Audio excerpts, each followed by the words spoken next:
following is a presentation of HBO Sports.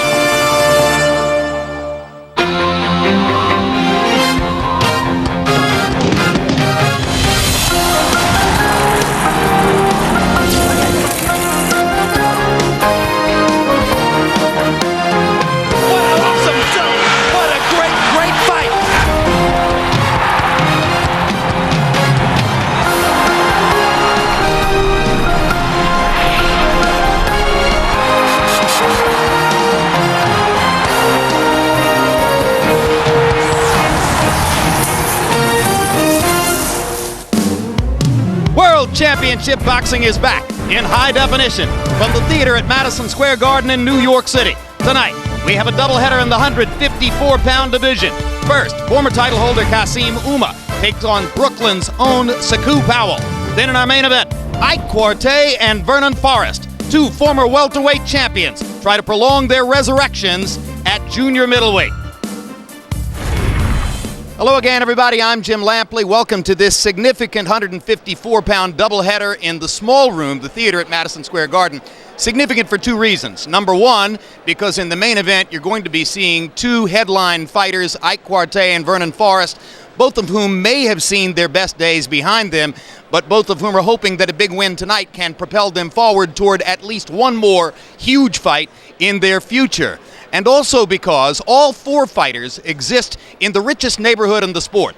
Between 147 and 160 pounds, there are no fewer than 18 identifiable present, rising, or incipient stars. Not just good fighters, but stars of boxing among those three weight classes.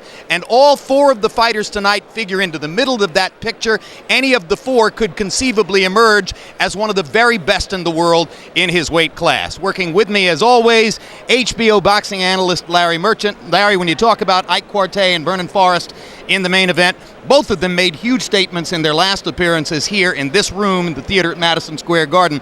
Does either have a knock Shane Mosley out type performance in him tonight? What happened in New York, unfortunately, didn't stay in New York, Jim, because neither fighter was ever quite as good as they were when they made their debuts in main events in this room.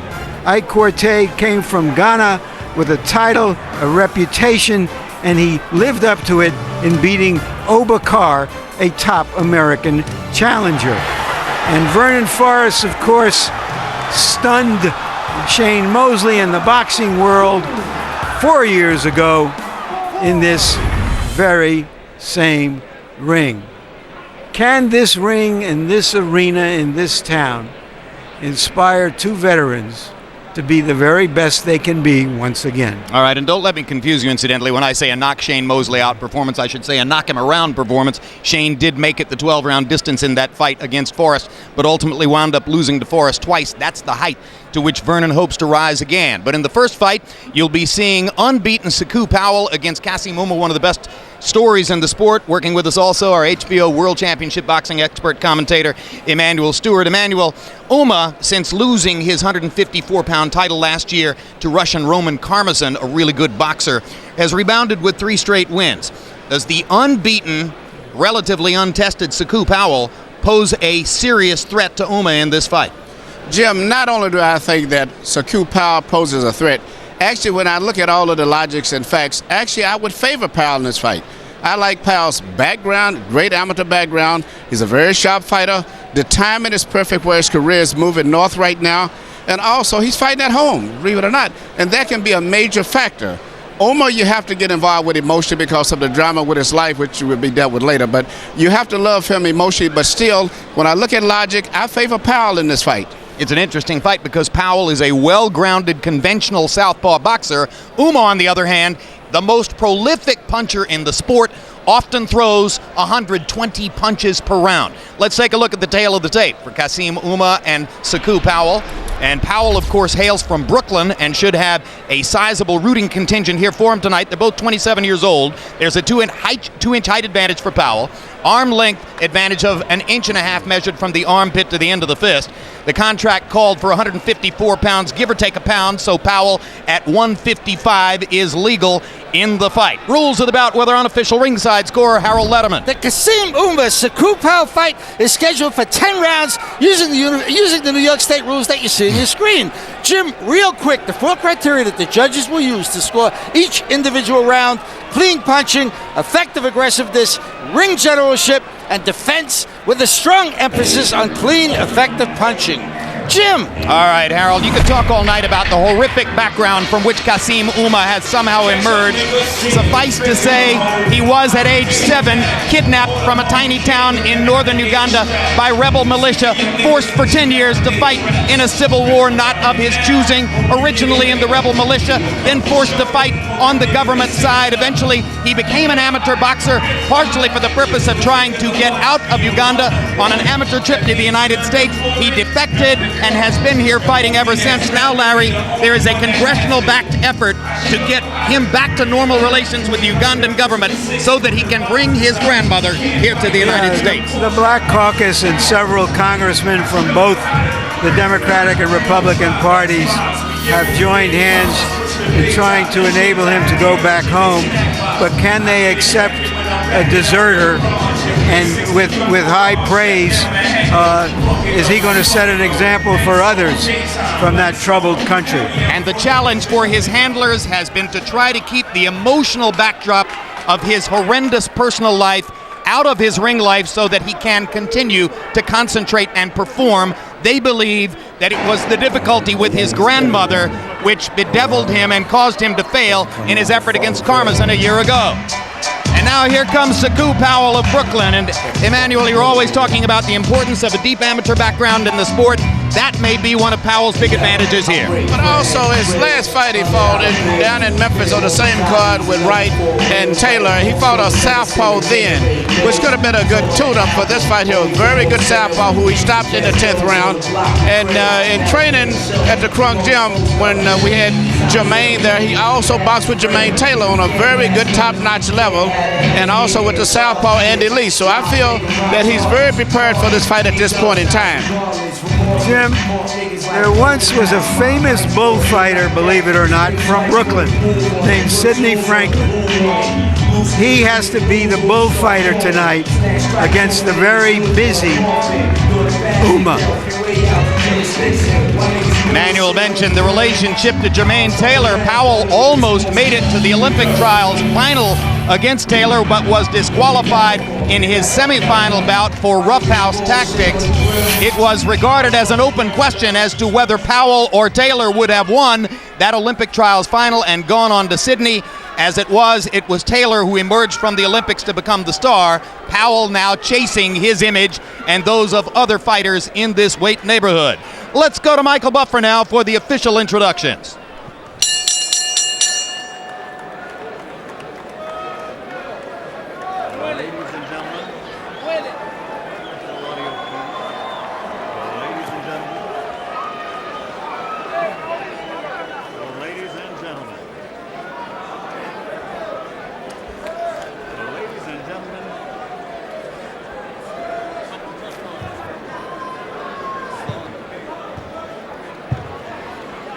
Ladies and gentlemen, good evening and welcome to the theater here at Madison Square Garden, New York City, where tonight DeBella Entertainment is proud to present an evening of world-class professional boxing for your entertainment. Sponsored by StubHub, where fans buy and sell tickets.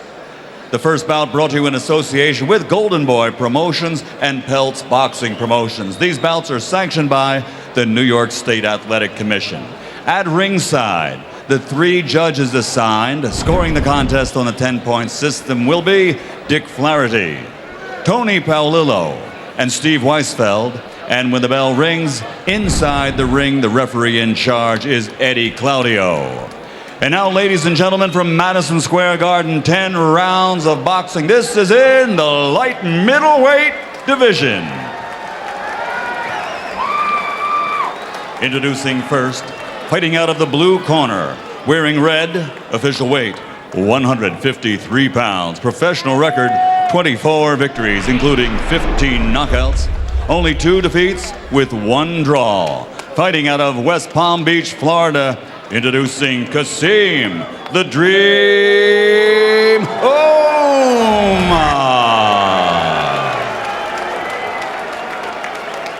And his opponent, fighting out of the red corner, wearing blue, official weight 155 pounds. A perfect professional record consisting of 20 bouts, 20 victories, including 12 knockouts. From Brooklyn, New York, the undefeated Sekou Iron Horse Powell.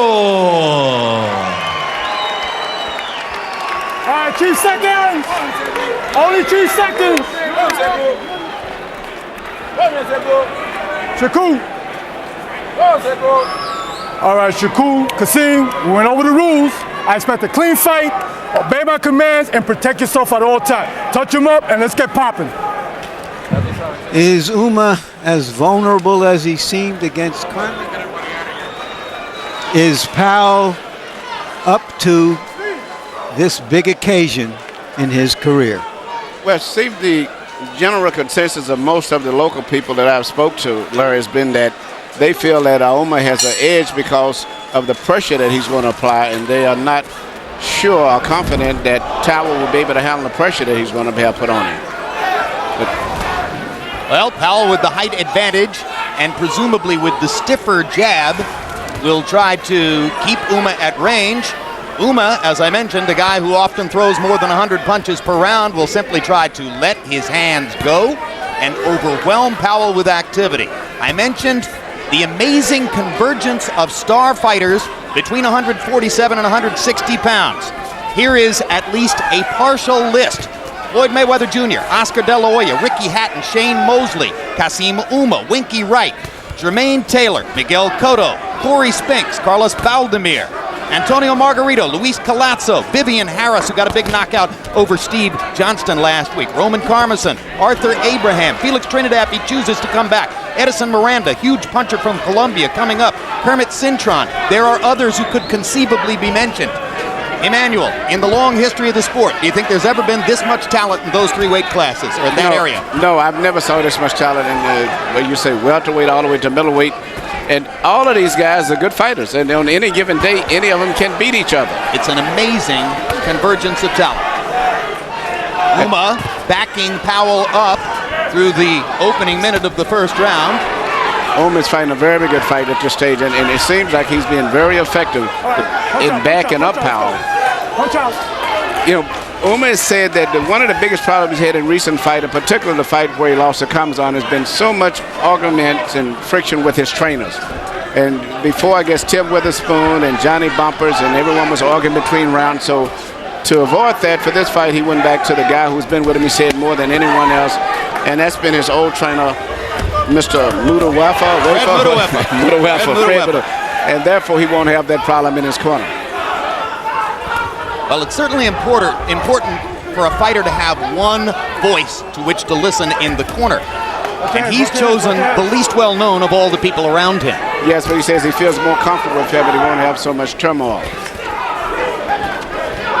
So far, Powell has not been able to keep Ouma away with his stiff jab. He's landed a couple of times, but of course, one of Kasim Ouma's great assets in the ring is that he's difficult to hurt, even when you hit him flush. And part of the supposition, of course, is that his outside the ring life has been so extraordinarily difficult that it's probably harder to hurt him in the ring than for other fighters. And I think he draws strength on the drama that he's had in his outside life. And that's more what you're fighting sometimes than just the fighter. Well, but for all of that, Karmazin had him down twice, and his last opponent had it down. So he is vulnerable.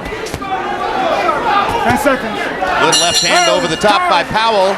Ouma nods at him as if to say that might have been your best punch of the round. Karmazin, I'm sorry, Ouma had a good round, but I thought Powell showed poise in that round. Easy. No go to back to running, no good. When the guy come inside, the head, the working fight. The working is really fight, no good, right? The coach telling you right, you're stronger than him, and you're not putting authority on your jab and punch to the body. Fight the guy coming. Y entonces watching the 10 second last minute. The guy coming for you. Right? Some combination mind, you know. Your hands up. I'm trying to get closer. Let's go to work. Okay. You're fighting his pace right now. That's his pace. That's his pace. This is his pace. You know your pace. Don't rush in there, you know.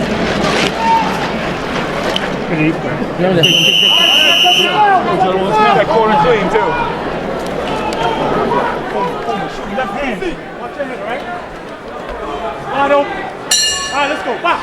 By CompuBox count, the first round was something of a jabbing contest. Kasim Ouma 15 out of 44 with the jab.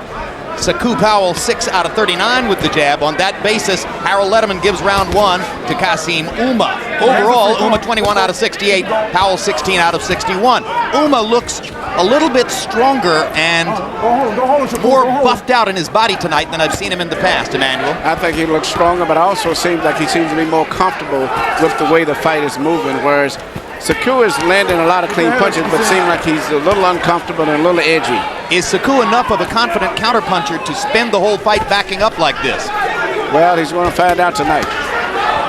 At least we will find out, because Ouma's going to put pressure on him, I think, throughout this entire fight. And we know that he can punch all night long, but whether Saku can do that and maintain the tempo of the pace as it's going is a big question. Incidentally, along with the stronger looking body, it appears that perhaps Ouma is limiting his punch count a little bit more tonight. Only 66 punches in the first round, perhaps trying to put a little bit more impact on each punch. I'm glad you mentioned that, because I thought it was just by imagination. But it seems like he's punching with more authority than he normally punches with.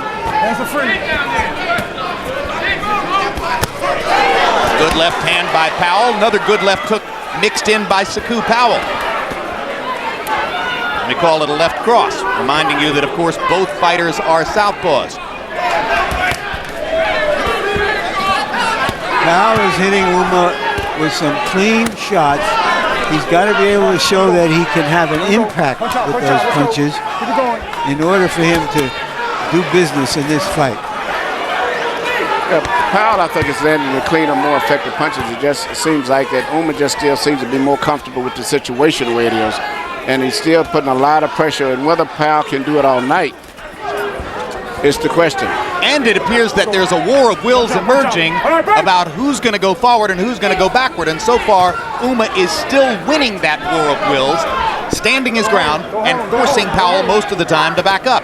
That's a good point, Jim. Another example there, as Ouma is able to back Powell into the corner, despite the fact that Powell landed 2 good shots. Cool. Hold him. All right, let's go. Box.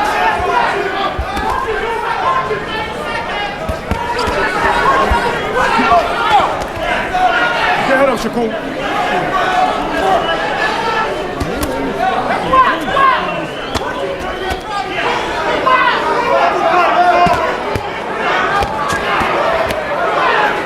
It becomes clear Ouma's going to stand his ground regardless of how much punishment he has to take. Yes, he is, and it seems to be very relaxed in there.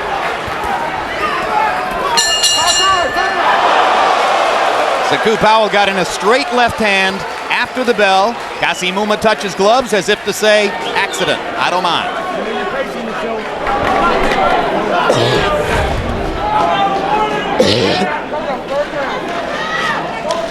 Great. This is what you gotta do. You gotta dig him out. How am I doing? Doing good. You're doing good. But check it out. You need to get your hands off a little more, right? Hey, Sean, let me talk, okay? Yeah, all right.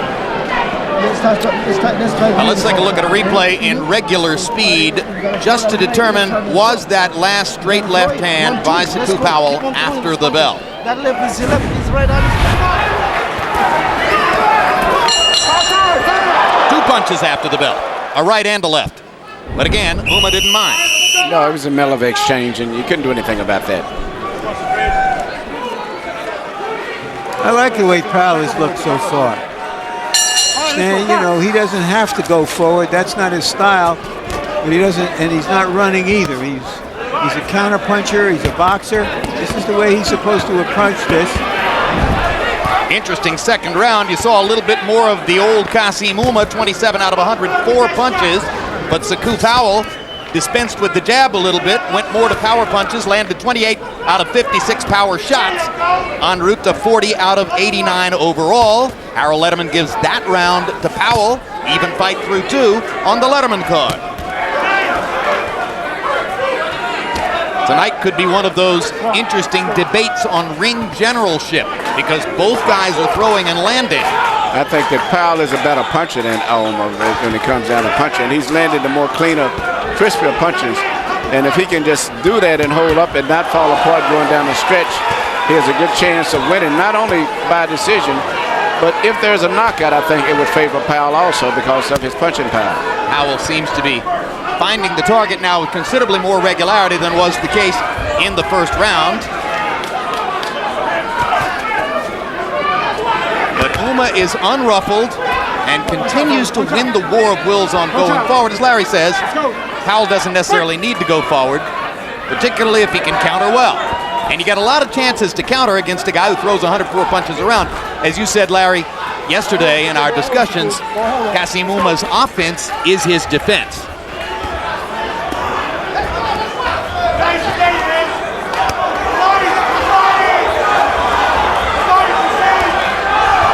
Incidentally, both fights tonight are scheduled for 10, not 12 rounds. And some of the significance of that could be that in a 10-round fight, Ouma has slightly less chance to wear down an opponent with activity.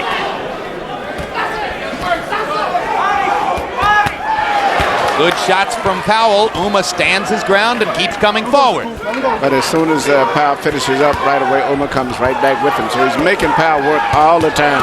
Hard right hand by Saku Powell. Again, sometimes big shots don't faze him, although, as Larry pointed out, down against Karmazin, down against Rubio as well in his last fight.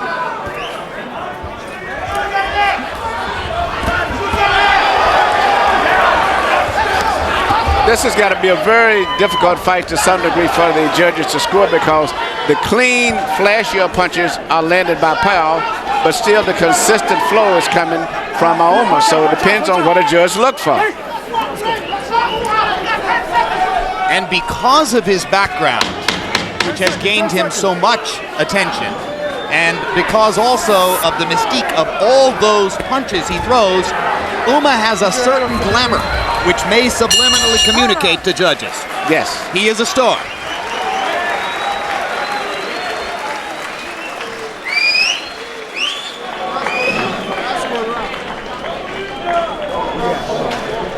Come on, Kassim, you got to start picking it up a little bit, baby. Good. All right, that's a good round. Got it. You got to defend this guy.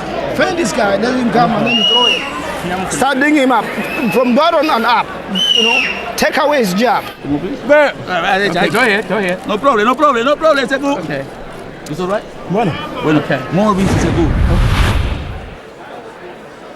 Right here you can see a beautiful right hand landed by Powell and also a left hand that just barely missed. In fact, he's landing a lot of clean blows.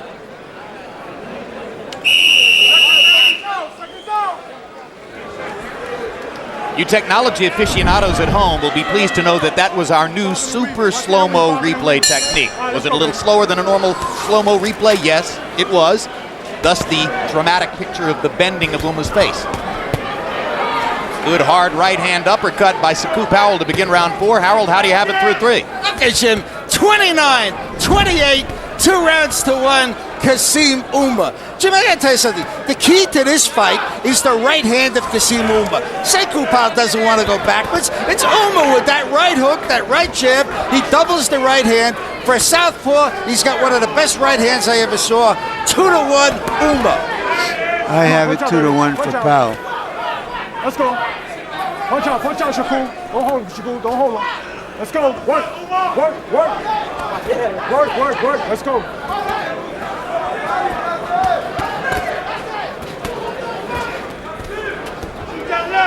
You can see the difference philosophy as they stand at close quarters. Ouma lets his hands go and tries simply to make contact with a series of small punches.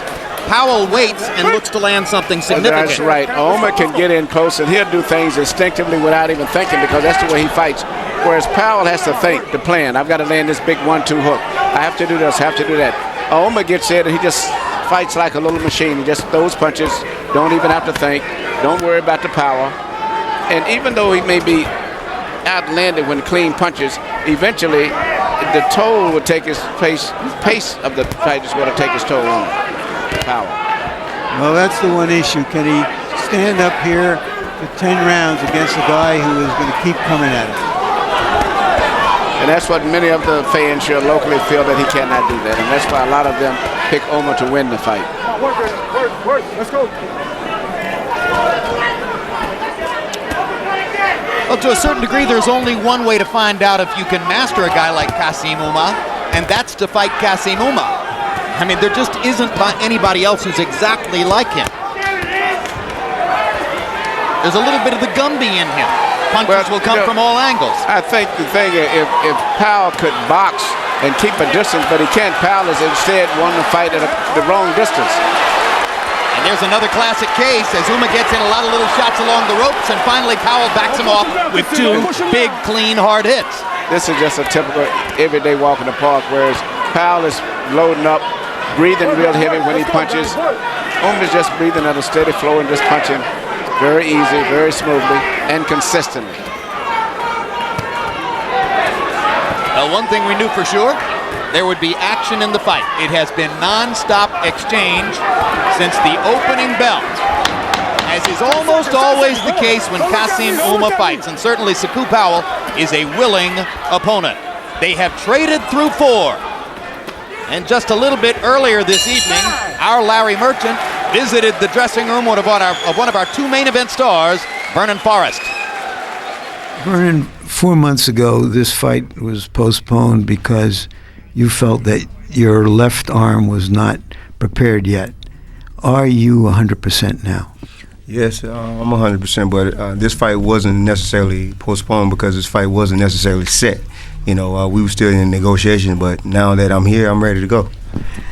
Do you expect him to try to Mayorga you in this fight? Absolutely, yeah, I expect that, but you know, I got some for him when he tried. What is it? You'll see.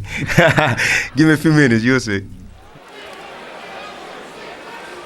CompuBox numbers in round 4 here. Kassim Ouma threw a very Kassim Ouma-like 118 punches. Landed 45. Numerically his best round of the fight. Powell 32 out of 90, but Ouma landing 30 out of 73 power shots, and there was that one long sequence against the ropes when Ouma did his most authoritative punching of the fight. You like that new verb, Jim, Mayorga you? I like that.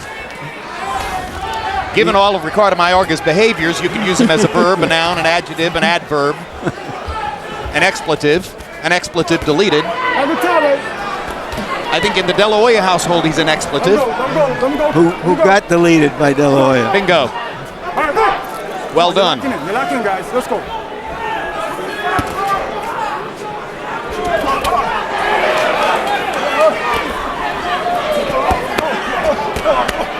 Terrific sequence there by Sekou Powell, 5-punch combination. Ouma just leaned in as though asking for more. Yeah, but nothing landed clean. And then the difference is after that, he has to take off and take a break for a few moments, and Ouma keeps coming in, even though there's nothing big on his punches, but he's still forcing the fight. Don't hold him. If you've been watching the graphics at the bottom of the screen, you know that next Saturday night, live on HBO pay-per-view, Hasim Rahman, the only American title holder in the heavyweight division, will be putting that belt on the line against Oleg Moskaev, Kazakhstani-born, lives here in New York. And between fights, we'll have a live conversation with The Rock from his training camp in Big Bear, California. Watch your head, Kasim. Watch your head. Ouma has turned it up now. I think he senses that Powell, in looking for an opening, is available to be hit while he's looking. Keep your head up, Sekou. Keep your head up.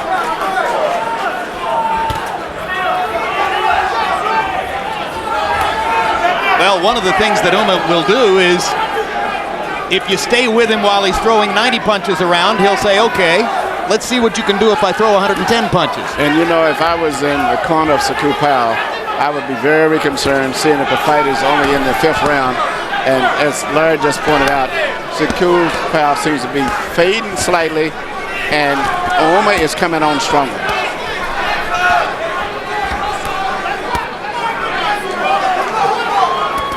Sekou, stop, Sekou. Backhand. No backhand, okay, baby? All right, let's go, box. Good call, Larry. Larry Merchant will be refereeing the main event tonight.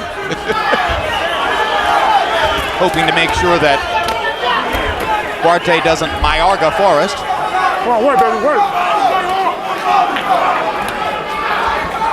The reference there, of course, to the wild, rambunctious style of Ricardo Mayorga that the very structured Vernon Forrest had difficulty handling. Powell trying to go to the body a little bit more now, hoping to back Ouma off or slow him down.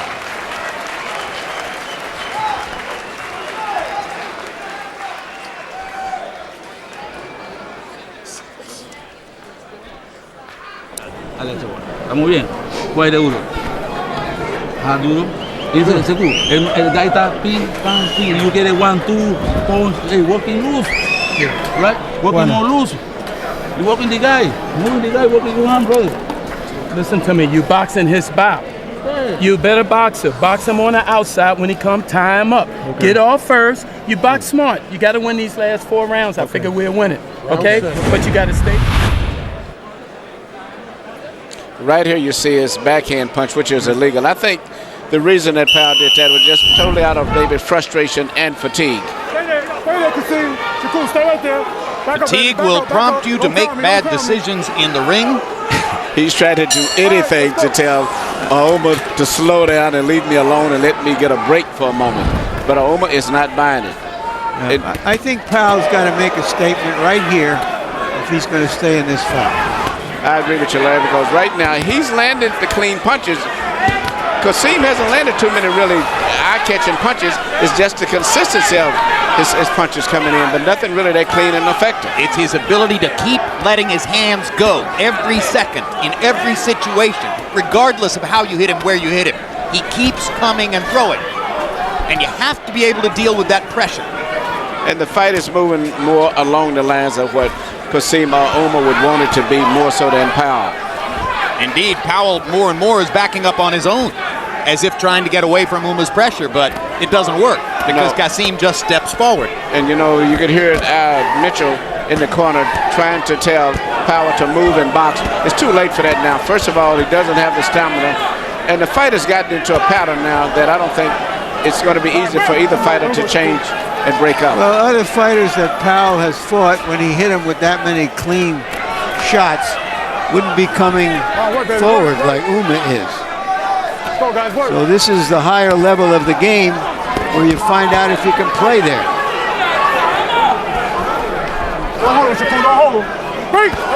Sekou Powell, an undefeated fighter, 20 wins, no losses, 12 knockouts. He was a popular underdog pick for some of us tonight, but Ouma has come in here and produced a vintage, at least for the first 5+ rounds. I think this is one of the best fights I've saw Kasim fight. He's a little bit sharper, it seems like, than he's been in most of his fights. When you hit a guy on the chin like that, and he keeps coming, what's next? And not only does Ouma comes in, he punches as he's coming in too. A lot of guys move in and they just block, but he punches all as he's moving in at the same time. Well, regardless of whether it's because of the distractions that manager Tom Moran continually cites on behalf of Ouma, or because of an occasionally inconsistent attitude, it's abundantly clear to me that Ouma's training level isn't always the same. Sometimes he comes into a fight and has to scratch his way through on a less than perfect preparation. Sometimes he arrives well prepared, as appears to be the case tonight. Yeah, they tell me focus is a big factor with him, and I think the fact that he's stabilized, even though he doesn't have a big trainer's name in his corner, it seems to be very comfortable in this situation. 10 seconds, close, 10 seconds. This has been Powell's worst round of the fight by my eyes, and he needed a turning point in the opposite direction. So we're through 6 out of a scheduled 10, and things are going Kasim Ouma's way.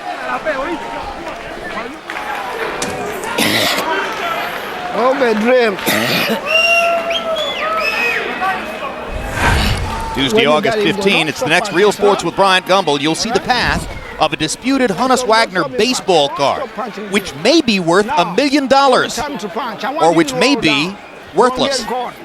Don't get caught. You got to roll under there. Roll under to pull those punches. All right? So roll. Roll. Some defense and counter. All right? Roll under those punches, okay? Defense and counter, baby. That's right. Now, Fred, have him Move double on. jab. Have him Move double on. jab. please. Now, don't want to start doing double jab on the right on top of it. Okay? All right? All right, now box it and stop giving them free points. All right? All right, let's put it together. Let's go. You look at the CompuBox numbers of Kasim Ouma and see that in the last 3 rounds he's averaged 120 punches per round. No aberration. In CompuBox numerical records, in the 154-pound weight class, Kasim Ouma is totally dominant. There are some categories for punches thrown in a fight, punches thrown in a round, etc., where Ouma not only holds the records, but holds the top 4 or 5 performances in the division. Once in a 10-round fight, he threw 1,330 punches. That's the all-time CompuBox record for a 10-round fight. Harold, how do you have it through 6? Okay, Jim. 59, 55, 5 rounds to 1. Kasim Ouma. Jim, look at the criteria that we score fights on. Clean punching, it's Ouma. Effective aggressiveness, it's Ouma. Ring generalship, he's backing him up. Good defense by Ouma. All 4 criteria, Kasim Ouma, 5 rounds to 1. What defense? I don't know about the good defense. Watch your hands. Come on, He doesn't have time for defense when he's throwing 120 Why punches worry? around. But I think also a lot of we call clean punches have still been landed by Powell. I think he's landed the more He's landed harder eye-catching, punches, and but not enough. And it may catch some judge's eye. Absolutely. I mean, But he also has a look of discouragement on his face from time to time. And Kasim never changes his poker-faced expression. And I think that's really 2 different criteria, but it's a good point you laid it out, because I said in the second round I can see the difference. Mentally, one guy's very comfortable with the way things are going, and another guy's not comfortable, even if he may be landing clean punches. Big left hand by Powell. Ouma walks straight through it. But as Larry said, some judges may be giving him the points for those clean punches. he's landing 3-4 hard punches every round, and there's a lot of what they used to call shoe shining going on here by Ouma. A lot of just quick little punches that accumulate, but none of them, they're not even bee stings. The judges tonight, Dick Flaherty from Massachusetts. He has our condolences on the recent death of his wife. Tony Paolillo from New York. Steve Weisfeld from New Jersey. Not necessarily a home court advantage for Saku Powell. It's more of a national judging panel. Powell landing 2 good right-hand shots in that sequence.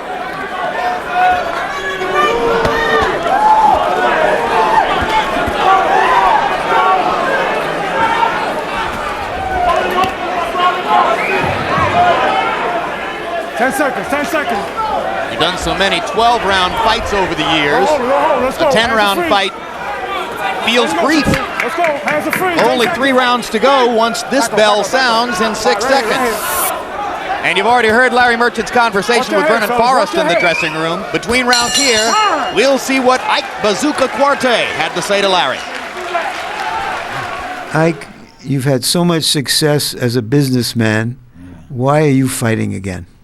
Oh, I love to fight. I like it. Do you feel that your earlier career was not totally what you expected? Yeah, I think I have some business to take care of in boxing. I didn't finish boxing.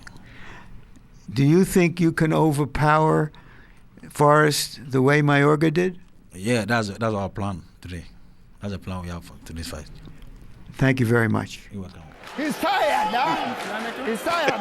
Pick up the best, yeah. Short. Bueno. Yeah, what happened? Okay. Come on, baby. Let's take this. Put some power behind the punches. Al Mitchell leans in and asks Saku Powell to put some power behind his punches. Why? Because by CompuBox numbers in the 7th round, Kasim Ouma landed 51 of 106 punches. Powell, 28 out of 80. In other words, Powell had a good round with some solid contacts. But how are you going to argue against the 51 punches that Kasim Ouma landed? But some judges look at power punches and clean punches. That's why this could be a very controversial decision. This could be a difficult fight to score, is what you're saying. Yes. Because Even though Ouma is coming in very consistent, he doesn't land big punches that are really eye-catching.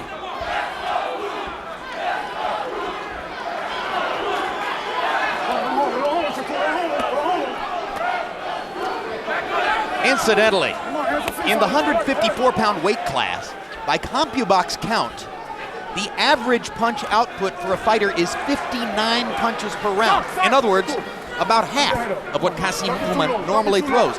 Sekou Powell tonight is throwing in the neighborhood of 80 to 90 punches per round, way above what 154-pounders normally produce.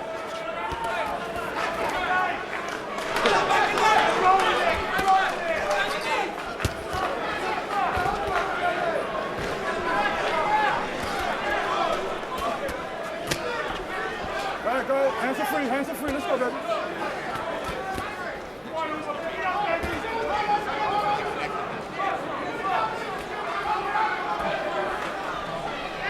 There you go.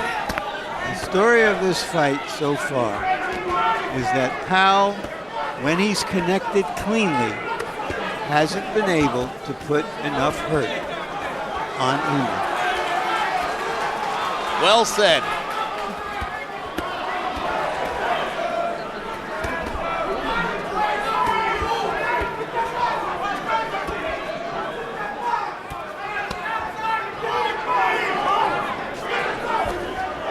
Part of that, of course, is that Powell's constantly backing up. It's hard to get maximum power on your punches when you're constantly backing off the way he is. Ouma shoots punches, and they're short punches. He doesn't shoot wide punches where you can see them. They're little punches. He'll slip, and he'll push little punches off right after he slipped the punch, and you can't even see them. They may not land cleanly, but it keeps you moving back all the time. Powell constantly moving back, trying to gain room, set himself up to throw a power punch. Ouma constantly coming forward and letting his hands go.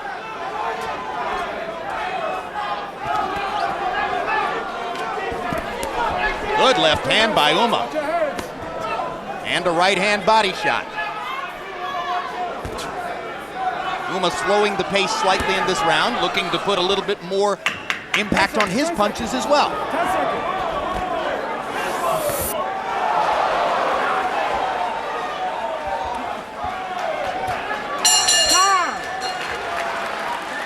Sekou Powell nods at Ouma and smiles as if to say, I've got your number now, but time is getting short.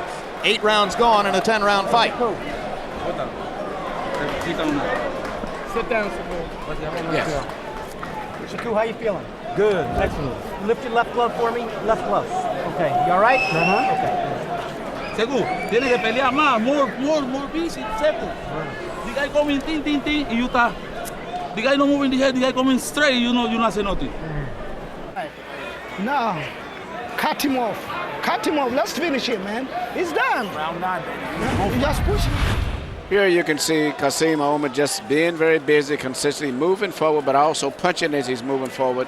And even though there's not a lot of big power on it, it's actually taking its effect on Powell right now. Because it's destroying Powell's rhythm and robbing him of the chance to plant his feet and put big authority on a shot. Absolutely, Jim. He really needs to land a really great punch, something to get a little more respect, but the fact that Kassim has got him moving back so fast, he cannot even set himself down properly to get maximum power. Did a better job of it in the first couple of rounds, but of course that was when Ouma was only throwing 60 or 70 punches. Once Ouma stepped it up and got to his normal rate of 110, 120 punches per round, Powell hasn't been able to set his feet. Great defense right there by Ouma. He moved in.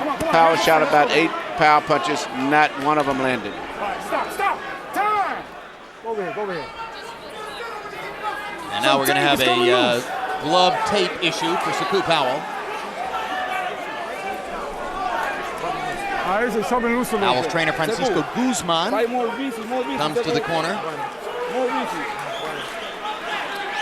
Emmanuel, should Powell just abandon his normal counterpunching style at this point? I was Powell. And just go for it?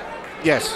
It's one word, yes. I would go for power punches. And I would really sit down because, Kassim still doesn't punch that hard. And Powell has been fairly successful when he did shoot his big punches. But I think he needs to sit down and go for knockout punches right now. Well, now this is after you guys have previously been saying that it might be more closely scored than Harold has it, and that Powell may be winning some rounds with big shots. Are you backing off of that position now? But no.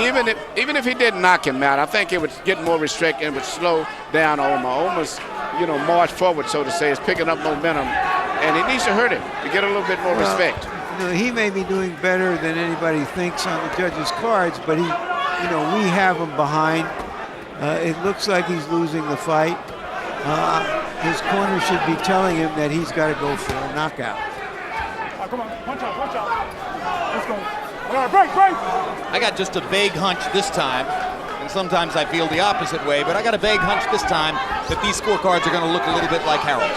I think Ouma has been winning these rounds because it's impressive to watch him get off over and over and over the way he does.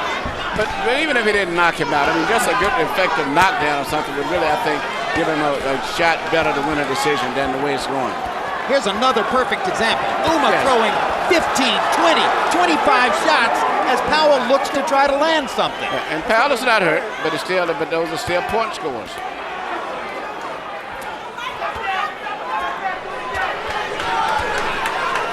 Emmanuel, what kind of conditioning does it take to continue the output the way Kassim Ouma does? I think one of the things you have to study about it, he's so relaxed in there. And that's one of the greatest assets to his stamina is his relaxation. When Powell punches, you can see him tense. He's punching with power. He's breathing hard with the punch. Ouma may have one steady breath and shoot 10 punches off of one. He's so relaxed. Like I said, Gumby, he has a very fluid, limber body. And also it prevents him from getting hurt so much too because of his being relaxed.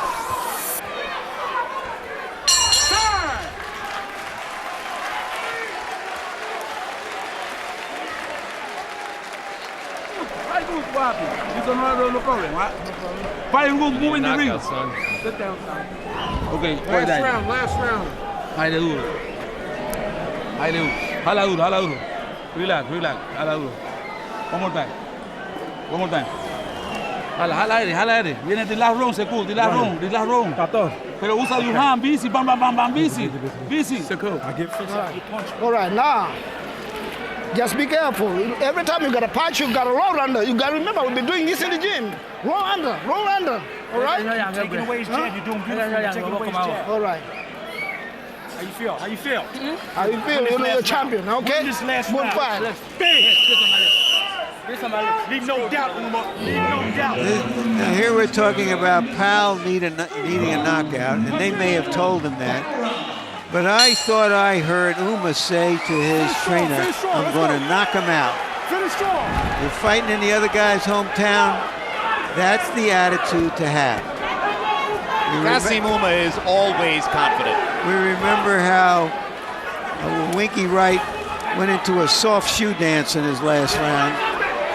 He's coming out here and saying, I want to knock him out. And that's unusual because Ouma is not even a knockout punch. He doesn't even think that way. He just blocked 3 Powell punches with his gloves. You don't see all that often, or see that all that often either. Larry, you heard in the first round the list I offered of the 18 star or potential star fighters between 147 and 160. You heard Manny Stewart say he thinks there's never been such a richness, such a wealth of good fighters in those weight classes. Do you agree? I'm not sure. I think once upon a time, before we had all these junior divisions, there were a lot of fighters concentrated at 47 and 60. So I'm not sure, but the point you make, regardless of numbers, is that this is where the action is going to be for several years to come at 47 and 60. And in all of those cases up there, I would try to say about 75%, they would be toss-up fights when they would fight each other. And as we've been saying, ever since Oscar De La Hoya's knockout win over Ricardo Mayorga on May 6th, everything that takes place in this weight neighborhood takes place against the backdrop of the question of whether Floyd Mayweather Jr., ranked as the #1 pound-for-pound fighter in the sport, will face serious opposition, and will he ultimately fight Oscar De La Hoya in what would be monetarily the biggest fight in the sport? Well, everybody's heard he has no interest in fighting Margarito. I'm hearing the might not even want to fight Baltimore. I guess that means we got to bring Henry Bucelis out of the bullpen again. Boxing media beginning to hold Floyd Mayweather Jr.'s feet to the fire, as used to be the case frequently for Roy Jones. Or Oscar at one stage in his career. Prior to his arrival at welterweight when he started fighting everybody.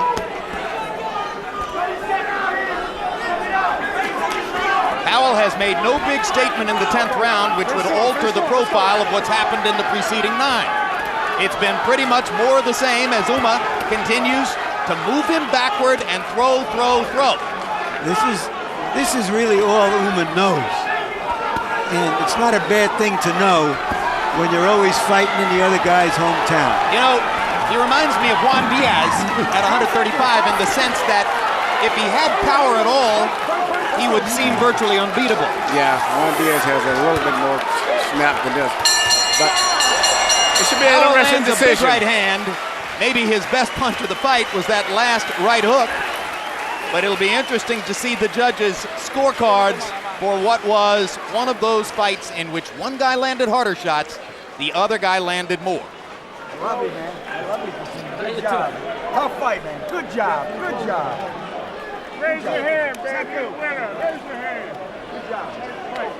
Harold, how'd you finalize your scorecard I'll here? tell you something, Jim. In that 10th round, Sekou Powell came on, landed a couple of nice shots. I threw him around. I got to tell you, Ouma seemed to lay off of him in the last round. But be as it may, 8 rounds to 2, 98-92, Kassim Ouma. I mean, his right hand is sensational. He starts off with the right hand, he doubles it, he triples it, and that's the key. His power is in his left, but he's got that magnificent right hand that he sets you up with. So, 8-2, Ouma. I had it 6-3-1. And quickly, let's take a look at the men who will be scoring the fight and rendering a final decision here. Dick Flaherty out of Massachusetts, most notably, he scored the first Gaddy Ward fight for Mickey Ward and helped to give Ward a decision in that fight. And the fight was so great that barely anybody remembers that Mickey actually won it. Tony Paolillo of New York has only scored 3 title fights prior to now, including a draw in Bird Galata, which was indeed an extremely close fight. And his wife, Kathy Paolillo, is the official timekeeper for the fight. And Steve Weisfeld of New Jersey, we've seen him a bunch, 24 title fights, including Vladimir Klitschko 114-111 over Sam Peter, which was also the same score rendered by the other 2 judges in that fight. That was a 14-11 3 times victory for Vladimir. Let's go to Michael Buffer now for the official decision in this one. Ladies and gentlemen, we go to the scorecards. Dick Flaherty scores the bout 100-90. Tony Paolillo scores at 96-94. Steve Weisfeld 97-93, all to the winner by unanimous decision. The dream lives on. Kassim, the dream, Ouma.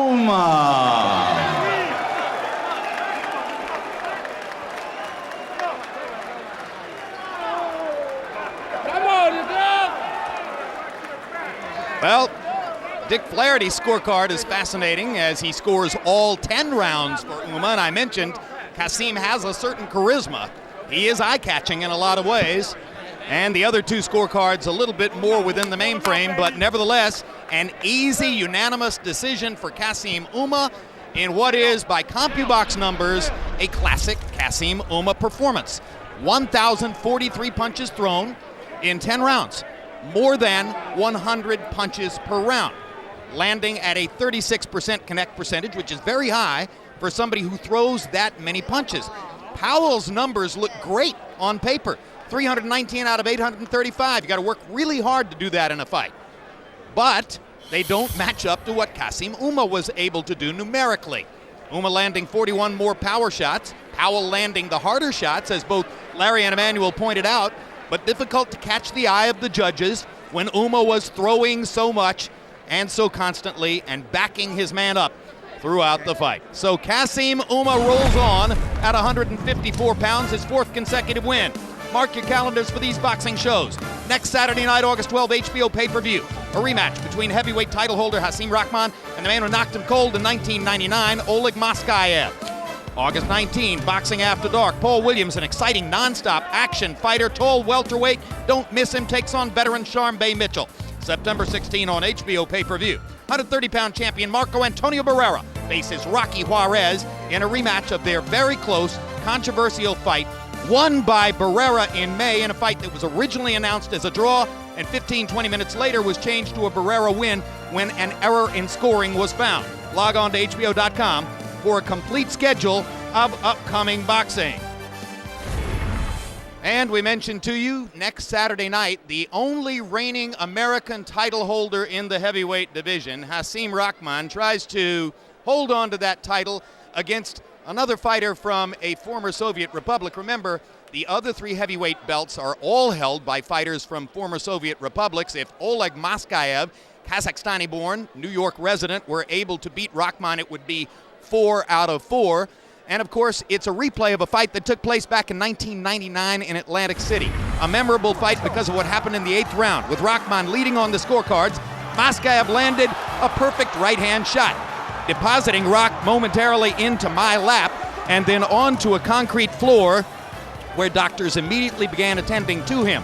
It was a knockout win for Maskayev. Of course, Rahman rebounded from that less than 2 years later and went down to South Africa and knocked out Lennox Lewis to win the heavyweight championship, only to lose it back to Lewis 7 months later in Las Vegas.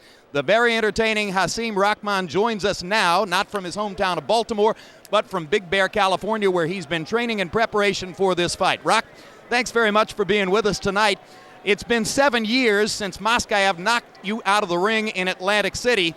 Despite the passage of time, does it feel like a revenge fight for you? Well, it's absolutely revenge. I got some good news for you, Jim. I ain't gonna come in nowhere near your lap this time, but I can't promise you Oleg won't. Well, if you put him in my lap, I only hope he goes right through onto the floor the way you did. Rock, in order to do that, you got to hit him with a big right hand. And frankly, in your last fight against James Toney, you boxed extremely well, particularly I thought when you were in the center of the ring, but what seemed to be missing was the vaunted punching power that once put Lennox Lewis away. How do we know you still have the pop to knock Oleg Maskayev out of the ring? Well, I mean, anybody who fought James Toney could tell you he's extremely hard to hit. And I really wasn't focusing on power. I was just focusing on just outworking him. If I felt like I could hit him and try to get him out of there and wear him down enough in the later rounds to get him out of there, then I would have did that. And after I knock out Maskayev, then I plan on knocking out James Toney. Everybody in the sport knows that you're a more skilled boxer than Oleg Maskayev. Why sit here and talk about a knockout when what you really need is to win the fight? Why not just go out, box him, and put on a clinic and win all 12 rounds? Well, I couldn't do that, and I think me trying to do that is going to result in a knockout. I'm not going to just go out there and look for the knockout, but I think the things that I got planned for him is going to set up a knockout. And my daughter, Amira, told me knock him out, so that's what I got to do. All right. Now, Hasim, let's assume for a second you're able to get past Maskayev as you're heavily favored to do. Which fights are you then looking for to try to put your imprint on the division and become the main guy? I want to fight Emmanuel's guy. I want to fight Klitschko. I know Emmanuel got a lot to say about Klitschko, so let's just get it on. Let me knock out Maskayev, and then me and Vladimir could get it on. Well, I think most people believe that a fight between you and Vladimir Klitschko would be the most meaningful fight in the division, and it is well known that no final deal has been made for Klitschko to fight Shannon Briggs in November, a fight which would mean nothing other than money to Vladimir. If you get past Maskayev, if the opportunity were there on the table to go ahead and fight Vladimir on that date, are you ready to fight him in November?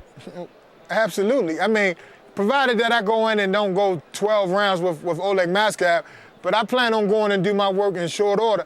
And then I'll be ready November 4th. I know it's a fight Emmanuel Stewart wants. I know it's a fight Vladimir wants. And I'm going to tell you 1,000% it's a fight I want. So let's get it on. All right, Rock, thanks very much for joining us. We'll look forward to seeing you in Las Vegas next week. When Maskayev goes in your lap? That's okay with me. I'm ready. All right. Once again, we remind you that's next Saturday night. I kind of hope if Maskayev goes out of the ring, he lands in Larry's lap. It'll be Hasim Rahman versus Oleg Maskayev for the second time next Saturday night, August 12, live from Las Vegas. The one American heavyweight title holder carrying the banner. Now here is the star of Ghanaian fighting at this moment, Ike Quartey, live in his dressing room, warming up for the upcoming main event. Just a few minutes from now, you'll see Ike entering the ring to take on another former welterweight champion of the world, Vernon Forrest. Quartey was absent from the sport for 5 years because of disinterest. Forrest has been absent 2 of the last 3 years because of shoulder and arm injuries. Who has more as they come to the ring for this now or never occasion tonight?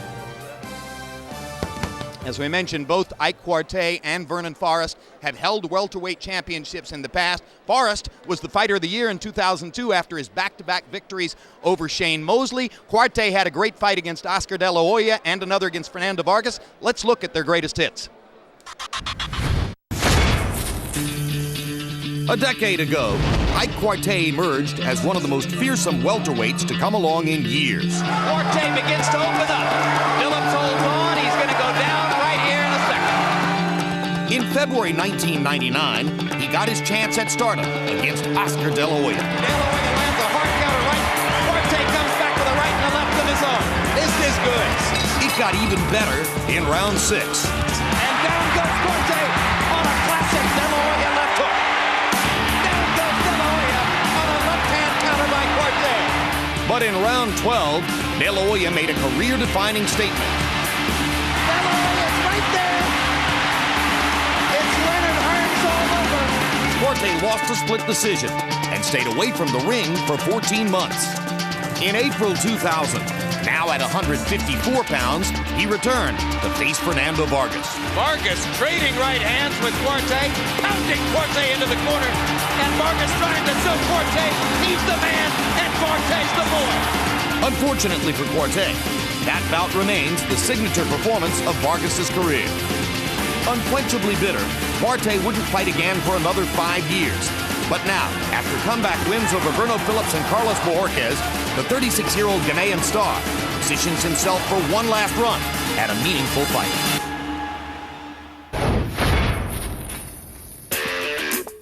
In contrast to Quartey, Vernon Forrest took full advantage of his first crack at a major statement. Vernon Forrest blocked Shane Mosley with a right-hand lead over the top. And Mosley is in huge trouble. In January 2002, Forrest battered reigning pound-for-pound king Shane Mosley through 12 brutal rounds. The rematch was more competitive, but the result remained the same. There are a lot of guys in the sport that Shane Mosley will beat spectacularly. Just doesn't appear that Vernon Forrest is one of them. As welterweight king, Forrest then moved on to face Nicaraguan slugger Ricardo Mayorga. And they're going to have a war. This is not the fight that Vernon Forrest wanted. And the end came swiftly in round 3. And he goes down in the face of a crushing right cross. And Ricardo Mayorga has done it. In July 2003, Forrest sought revenge. And there's a good one, too, for Forrest. Right into the face of Mayorga. And another one. And Mayorga just eats the punches and says, I'm coming right back. Mayorga's machismo earned him a majority decision. A siege of injuries then sidelined Forrest until he returned against Sergio Rios last year. Tonight, he seeks to know exactly how much he has left at age 35. Back live at ringside with the legendary manager and trainer Emmanuel Stewart. Emmanuel, in the last few years, Vernon Forrest has had 2 surgeries on his left shoulder, a surgery on his left elbow. Even prior to that, he says Novocaine was his best friend when he was training. Can a fighter at this level, at 35 years old, come back from all of that? I think he can. Vernon's a very talented fighter. And if you really take the 2 losses that he had to Mayorga, which after getting to know him personally and speaking to him, I found out that he did have a problem with that left shoulder, which is why he really couldn't effectively hold off Mayorga. And even if you notice in the Shane Mosley fights, he was mainly knocking Shane down with right hands. So really he was fighting for a while with a damaged left shoulder. So if that shoulder has healed, I think he has a very good chance of beating Quartey, but a lot lingers on that. And when you spoke to him, yesterday, I was a little disappointed at the way he answered your question of whether he was using that left hand a lot in training. And he said, well, I've been kind of saving it a little bit, not using it too much. So therefore, no one really knows whether that left shoulder is going to go out on him tonight. But that's going to be a major factor tonight. Indeed. Vernon is the less known quantity in the fight tonight. because of the injury profile, the left arm, the left shoulder. Quartey, we know what he's going to do. He's going to use his bazooka jab and try to get inside behind it. He's always been that way. Larry, what would have happened if these two terrific fighters had met in their primes, and how have they changed since then? Forrest would have won. He said with absolute uncertainty. Forrest would have won because he had the stuff to beat an elite fighter in Mosley, and Quartey fell short in his attempts, which led him to retire at the age of 30. What we are certain of tonight is that Quartey has faced much stiffer opposition in his comeback than Forrest has in his. As well as that, Jim, we have to keep in mind that Ghana knocked the U.S. out of the World Cup. Yeah, but the U.S. is world class in boxing. True enough. There's a difference. Let's take a look at the tail of the tape, not for U.S.-Ghana soccer, but for Vernon Forrest against Ike Quartey. And you can see that Quartey is 36, but a relatively lightly used 36. He took 5 full years off, did not train, did not fight. His body got a full rest. He has a 4-inch height disadvantage against Forrest, but Forrest has only 1.5 inches in arm length advantage measured from the armpit to the end of the fist. They both weighed in within a half pound of the 154-pound limit. And once again, the rules of the bout with the legendary ringside scorer, Harold Letterman. The Ike Quartey Vernon Forrest fight is scheduled for 10 rounds, non-title, using the rules of the New York State Athletic Commission. The 3 knockdown rule is in effect. The doctor or the referee can stop the fight. In case the cut is caused by an accidental headbutt, we go to the scorecards after 4 rounds have been completed, and you cannot be saved by the bell in any round, including the 10th and final round. Jim! Here comes Vernon the Viper Forrest from Augusta, Georgia. 2 wins since the 2-year layoff, but he has taken off all of 2006. This is his first fight this year, and he's relatively tight-lipped about his physical condition, Larry. Just doesn't want to get into the subject if he doesn't have to. I think there's a question about whether he's bluffing, whether he knows or not that his left hand has a chance to dominate the fight. Either he doesn't know or he knows and he's not telling us.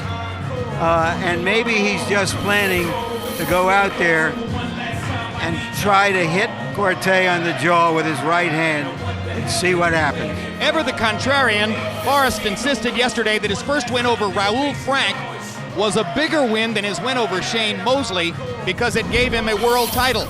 I say nonsense. Everybody knows his biggest win was beating Shane Mosley at a moment when Mosley was the #1 pound-for-pound fighter in the sport. And incidentally, that win and the win that followed it were repeats of his amateur victory over Mosley in the Olympic trials that put Forrest on the 1992 Olympic team with Oscar De La Hoya instead of the more celebrated amateur, Shane Mosley. Now here comes Ike Quartey. 3 wins, 2 knockouts since the 57-month layoff. Larry, he is reputed to be wildly rich in Ghana as the result of intelligent investments of the money he made in his previous career. Jim, he's an athlete with a very high opinion of himself. Extremely. Very high expectations. And I think those losses that he experienced were crushing to him and a disaster in terms of his fans who accused him of being arrogant when he lost, although they loved his arrogance when he was winning. Well, I think what fans saw, Emmanuel, was that he was outwilled in the late rounds of both his losses to Vargas and De La Hoya. They wanted it more. That's right. He's the type of fighter that likes to fight at a controlled tempo where he can use his power jab, and if you crowd him and make him have to fight fast and in a panic, he falls apart. But if able to fight at his own pace and use that jab, it's one of the best in the sport. Let's go to Michael Buffer now for the official introductions. Ladies and gentlemen, from the theater here at Madison Square Garden, New York City, DeBella Entertainment is proud to present the main event of the evening. 10 rounds of boxing in the light middleweight division. Sanctioned by the New York State Athletic Commission Chairman Ron Scott Stevens and sponsored by StubHub, where fans buy and sell tickets. At ringside, the 3 judges assigned scoring this bout on the 10-point system will be Melvina Lathan, Tony Paolillo, and Steve Weisfeld. And when the bell rings, the man inside the ring, in charge of the action, referee Arthur Mercanti Jr. And now, with dedication to the men and women serving in harm's way with the armed forces of the United States, ladies and gentlemen, from Madison Square Garden, let's get ready to rumble!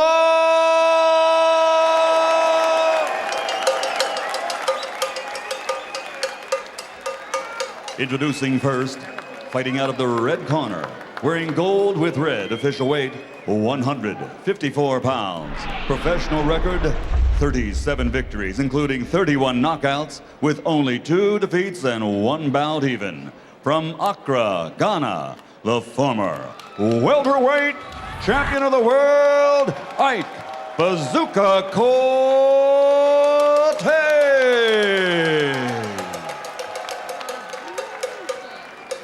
And his opponent across the ring, fighting out of the blue corner, wearing black with purple. Official weight, 153½ pounds. Professional record, 37 victories, including 28 knockouts, with only 2 defeats.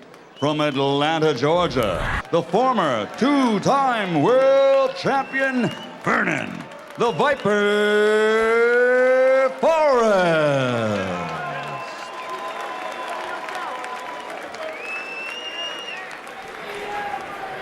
Good evening, gentlemen. You received the rules earlier tonight. I expect a nice, clean fight.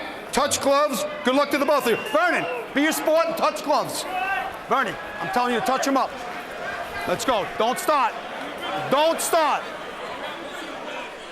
Haven't seen that one in a while or even before. Forrest is on edge. He knows that this could be his last stand. Let's go. Same goes for Quartey.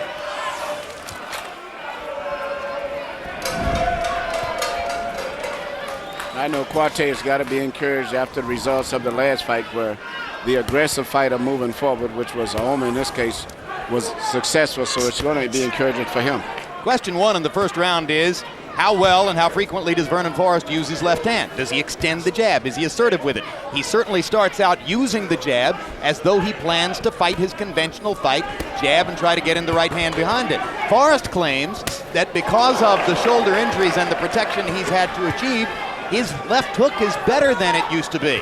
Hard to figure exactly why. You saw Quartey land a solid left hook in the early going. Hooking off the jab is something new in Ike's game. Well, I tell you what, Vernon's going to have to be effective with that left jab. He's not going to have a weak, if he has a weak left hand, he's going to have problems with Ike, because Ike is going to crowd him right now, and he's going to have to hold him off. Forrest wearing the same trunks he wore when he fought Shane Mosley in this ring 4 years ago. Keep those punches up. Mark Breland now training Vernon Forrest. They're in their second fight together. He says if you watch Quartey, you'll see that he often has to jump, let his back foot leave the ground in order to land that jab. That if Forrest can move effectively from side to side, Quartey will never be able to keep the back foot on the canvas and maintain leverage on his jab. But Quartey's jab is still a short jab. He doesn't shoot it from way out. He gets very close before he shoots it, and he pushes so much power on it that it's very hard to get away from it. And already Vernon is starting to paw with the left hand instead of sticking it out there assertively. Right, and that's going to be a big problem. Vernon's got 2 of the best boxing minds in his corner over there, in having 2 former champions, Mark Breland and Buddy McGirt, which in both were smart fighters and former world champions. Forrest trained for his last fight in Atlanta. Mark Breland said we had to get him out of Atlanta. Too close to home, too many friends, too many distractions. They took him to McGirt's gym in Vero Beach, Florida, which is nothing if not quiet. Good left hook by Quartey again. Forrest looking to land the right hand to change this fight. Uppercuts, wild rights. Quartey adding effective left hooks to that bazooka jab here in the first round. I think he's throwing an unusual number of right hands. Isn't he a manual for a boxer like him? Yeah, you know, in fact, even though Vernon is doing pretty good, you know, look like the fight is moving along the lines of Quartey, where he's going to be more effective with his physical strength because Vernon is not moving too much and not using the left jab enough. Come on, stop hold. Time! When we go to Ike Quartey's corner, where they speak his tribal language, Ga, our interpreter is Arfori Anur. Yeah, Ike, the trainer is telling him to keep his eyes up. He's doing fine, doing very fine. He has to be faster and be first. He should go for the body. Hold him down and don't jump. Don't jump with your jab.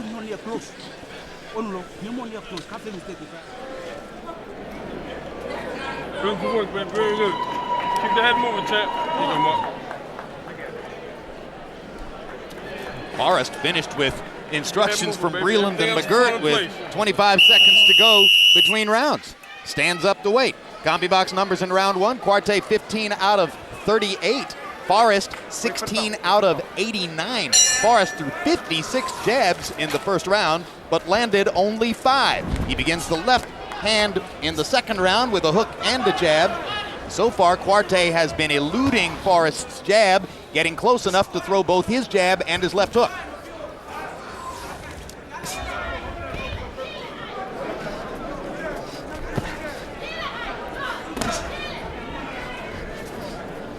Breland insisted when they trade jabs, Vernon's will get there first. Moments ago, they traded jabs. Quartey's got there first. I think Good uppercut by Forrest. Terrific left by Quartey inside. Well, I think that the fact that they're fighting at a distance when the punches are coming off, which is very effective, more so for Quartey, because he's much more effective with those short punches. And he's getting much closer to Vernon than he should be. Vernon is not maintaining the distance that he should. And Vernon is not using his left hand effectively to keep Quartey away. Watch that elbow, Vernon.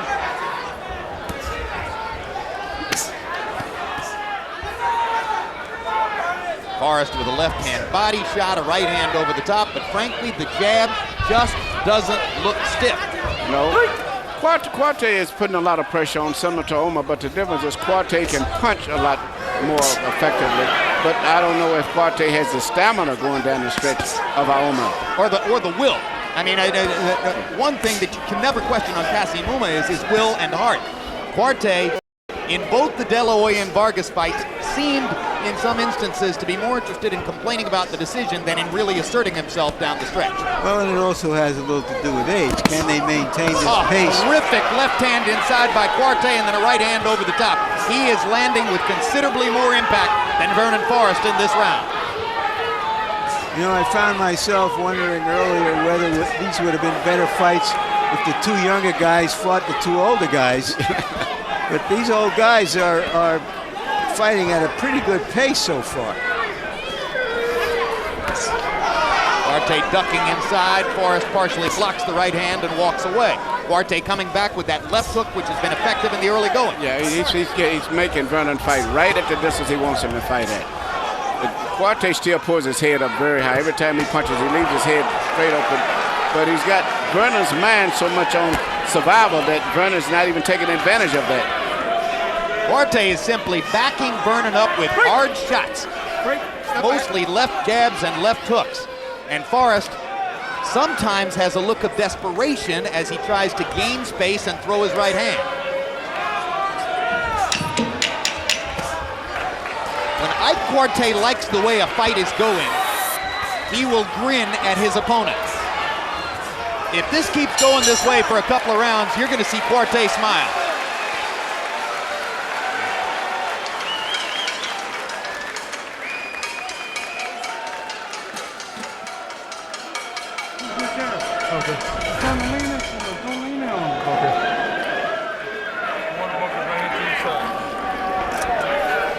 Too hard, Vernon, with one punch. Combination. All right, stop looking for the one punch knockout, baby. Okay. Put them combinations together. Okay. And touch them downstairs. Okay. Don't make it harder than it has to be. me. Okay. You're trying too hard. Just take your time. Take your time. It's gonna come. It's gonna come. Okay. Work down. Bring the uppercut. Bring the uppercut. Bring the hook off the uppercut. Okay. Some body work in. Right here, you can see them fighting and exchanging at a close distance, where Quartey's shorter, more compact punches are much more effective than Vernon's. Vernon came out a little bit overexcited, having not been in a big fight for a number of years, and his corner was urging him to quiet down a little bit, just go about what he does best. But I think he thought he was going to be able to knock out Quartey early on. He said he was going to have an easy night. Well, he's finding out it may be a hard night's work. Yeah, I think he's very unusually anxious, seemingly, for an experienced veteran fighter.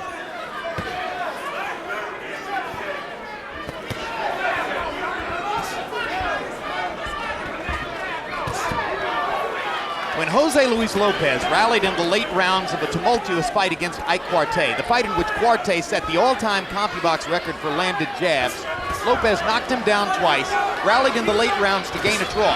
The combination that worked for him over and over was straight right hand, left hook. I've never seen another fighter use it effectively against Quartey, and he was unable to stop it against Lopez. You know, that's the only concern I have right now about Quartey. Even though the fight is close and maybe moving in this direction, he has a record of getting tired and fatigued and not holding up going down the stretch. And that could be the case here tonight, possibly. But right now, it seems like Vernon is the one that's getting tired and fatigued. Well, in his last 3 fights before he retired, he was 0-2-1, and he was knocked down 4 times. Forrest lands a right hand uppercut. Quartey is hurt badly. And Quartey grabs and holds. Stop holding the head now. When I say break, break. To buy time to recover from the terrific uppercut by Forrest. And now Vernon looks to land another right hand. Vernon needs to go right back to where he landed that punch, up between the gloves, because Quartey keeps his hands high, but he leaves a big gap right in between the gloves. So he got Quartey to fall into an uppercut, which was part of the plan. And now you see Vernon going to work on the body. But he's not going up between the gloves. He needs to shoot punches between the gloves, not to the side. You know, he tried it. Maybe he's listening to you, Emmanuel.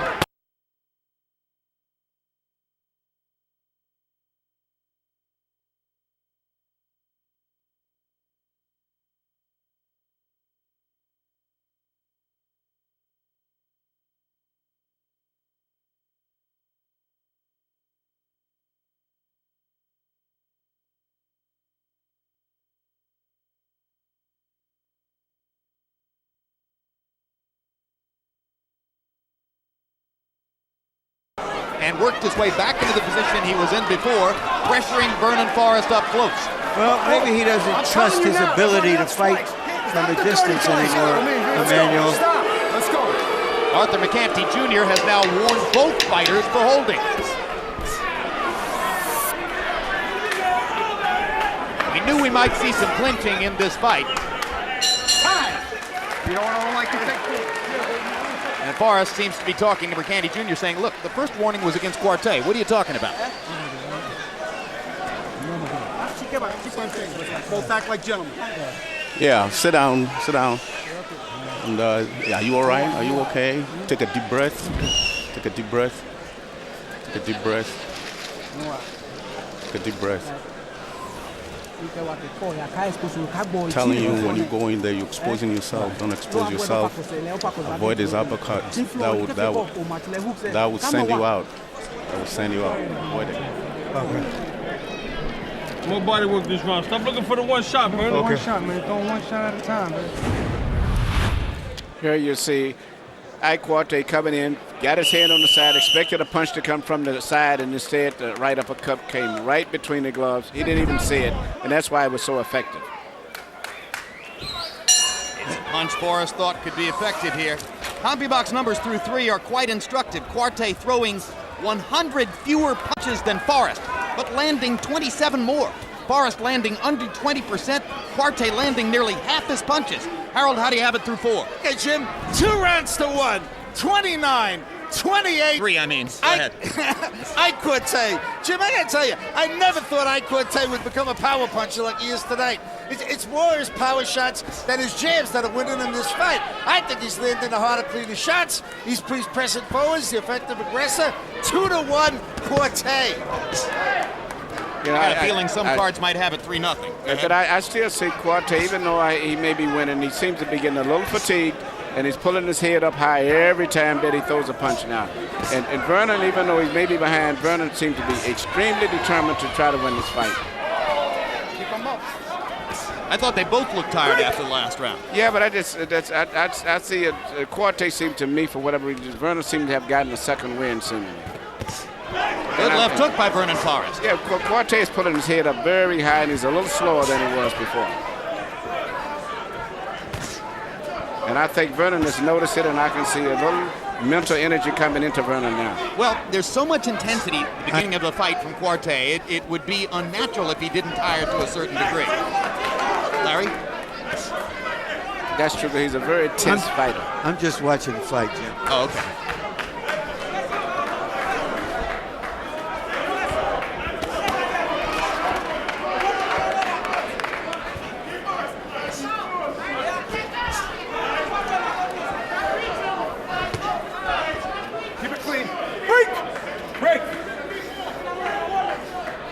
Because he commits so much to each punch, Quartey's vulnerable after he throws.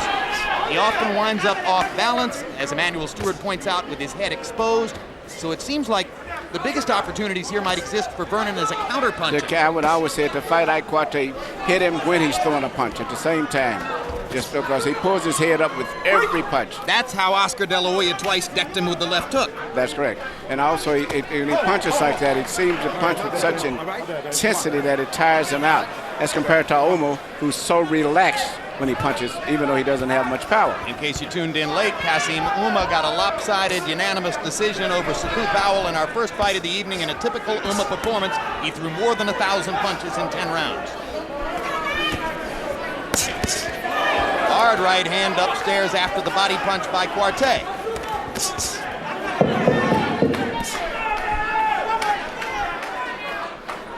Forrest threw 103 jabs in the first couple of rounds. He has begun to back off on his jab output as he tries harder to find openings for his power shots with the right hand.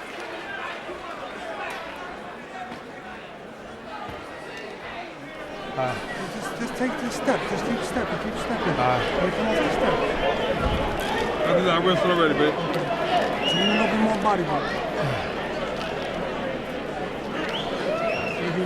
All right, we're in round 5. Okay. Head movement's good, baby. Give me some feints now. Okay.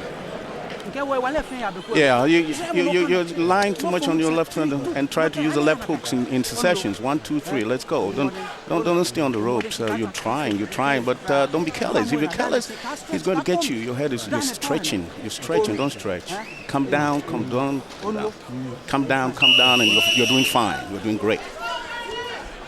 It seems that Quartey's trainer is accentuates the negative to make his points.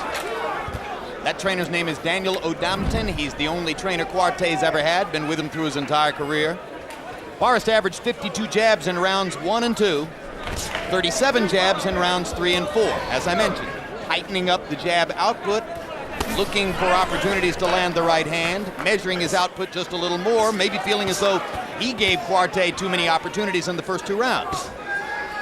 Vernon did much better the last round than he has did at any point. In this round, he's doing better again. I think if he would try to catch Quartey as he's coming in by pulling back and throwing a left hook at the same time that Quartey was throwing his hook, I think he could catch and hurt Quartey. And the savage intensity is no longer there in Quartey's attack. Well, I think they both found out that the other guy is going to stay there, and so they both slowed down a little bit and fought at a more natural pace, especially for guys who are senior citizens in this game.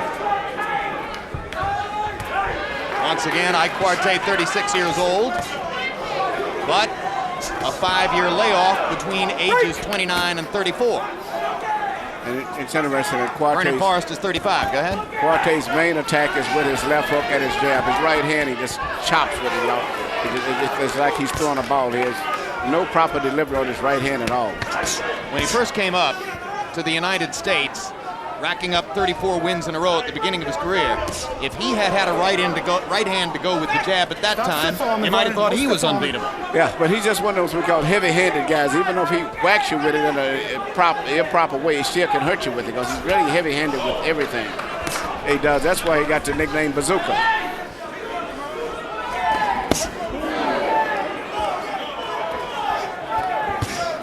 There was one fight in St. Martin against Vince Phillips where Quartey landed nearly 2/3 of his punches and 80% of his jabs, just absolutely beating. But he landed a lot of power punches because everything he does is for power. He doesn't throw anything soft.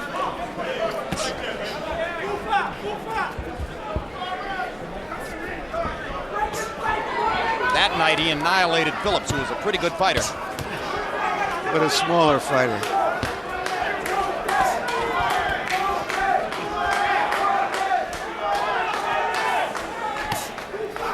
Keep it clean.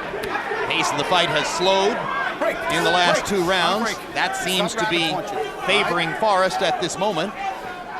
The one big uppercut, however, has not been followed by another big land.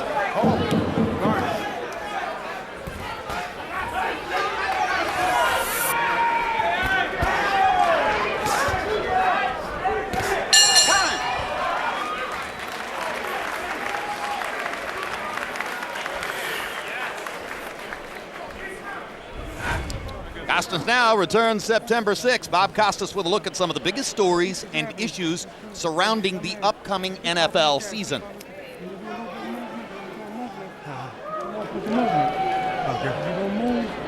Don't stand. You sometimes stand right in front of the man with your jab. You stand in front of him, you're not throwing a punch. You gotta let your hand go. Looking pretty good, okay?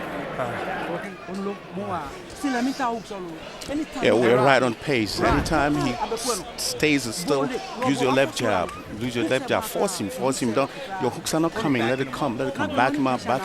And then push a little more pressure on him. Chase him out. Right onto the ring. You're gonna nail him sometime. You're gonna nail him. Don't reach when you punch.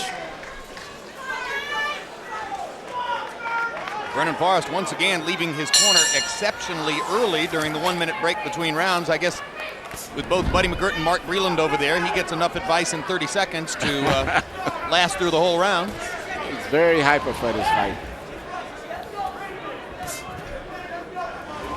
Neither fighter seems to want or need the full minute of rest between rounds. And it's late, so maybe we'll shorten it to 30 seconds. No, just kidding.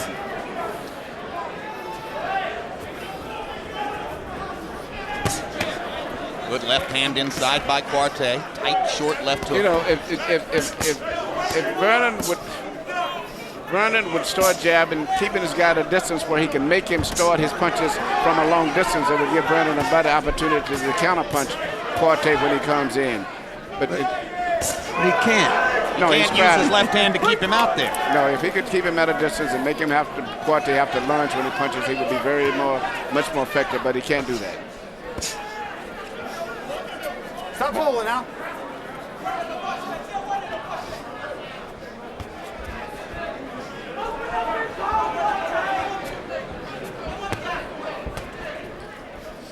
Vernon said that he would vary the pace and speed of his jab to try to confuse Quartey, but increasingly it's just a powder puff jab, and Quartey is stepping right past it into punching range. Yeah, you know, tonight's been a good night for the pressure fighters tonight. Right now, Quartey is fighting the fight that he wants to fight, more so than Vernon fighting the fight that he wants to fight. And the way Vernon is throwing his jab and using his left in this round augurs very well for Quartey if he can sustain his energy down the stretch. Because Quartey basically is more vulnerable when he's punching himself, not so much when you're punching at him, because he keeps his hands held very high. And only when he's throwing punches that he leaves himself wide open and pulls his head up.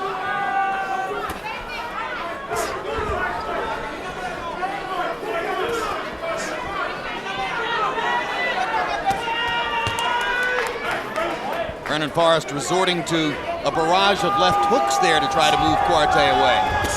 Both guys have great chin. That's one thing they have proven in the past, and that's what makes it an interesting fight and a fight that likely could go to limit. Well, I would question that about Quartey. I think there's a fragile part of his psyche. That's why after losing to De La Hoya, he couldn't get back up on the horse for well over a year. After losing for Vargas, couldn't get back up on the horse for 5 years. Down twice against Lopez, down twice against De La Hoya, down in his comeback fight against Vernon Phillips. Break. Time. Ike Quartey looks very tired. Very tired, as he leans on the ropes to await his stool. Don't let him steal rounds. Yeah, how do you feel? How do you feel? Take a deep breath. Deep breath, deep breath, deep breath, deep breath, deep breath. Put on some water. Yeah, how's your ribs? Everything is okay? You should be okay right there. Take a deep breath. Is there something wrong with the ribs? How are you feeling your ribs? Yeah. Take a deep breath. All right, deep breath and sit down. We're going to take care of that. Right. Only guys that left hook. Just keep moving. Just keep moving. Don't pull out.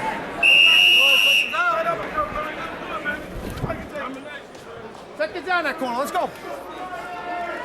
Did you see any sign in Quartey that he has been hurt in the body?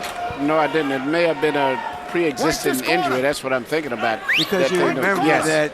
that Forrest hurt Mosley in the body pretty badly late in the fight, in their first fight. But I haven't saw too much, I don't think, unless it might have been an existing injury. But who knows? He landed a great left hook to the body right there.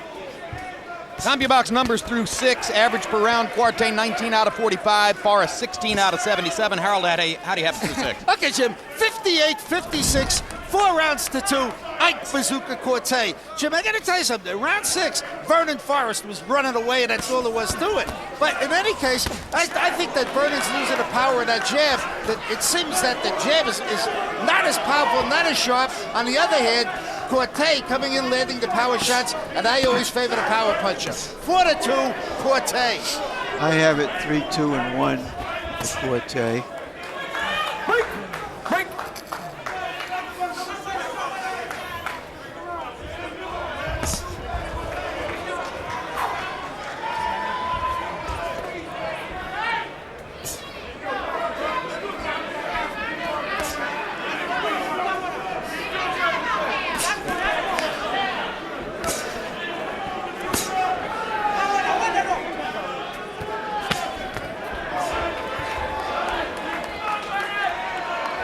Be that all the discussion of Quartey's ribcage had to do with nothing more than an adjustment in his protective cup.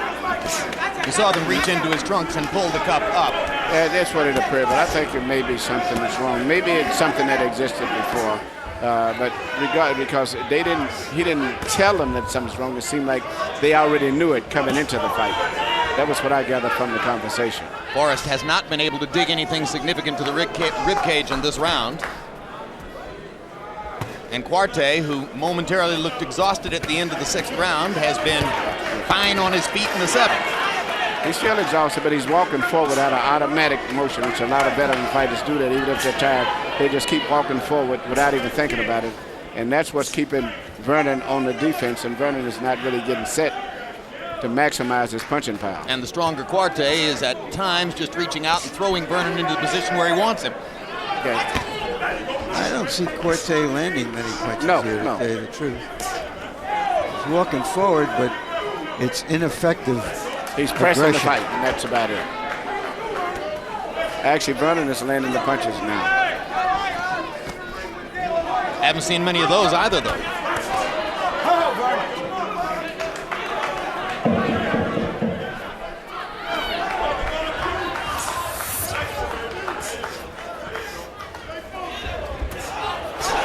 This was kind of a nothing round.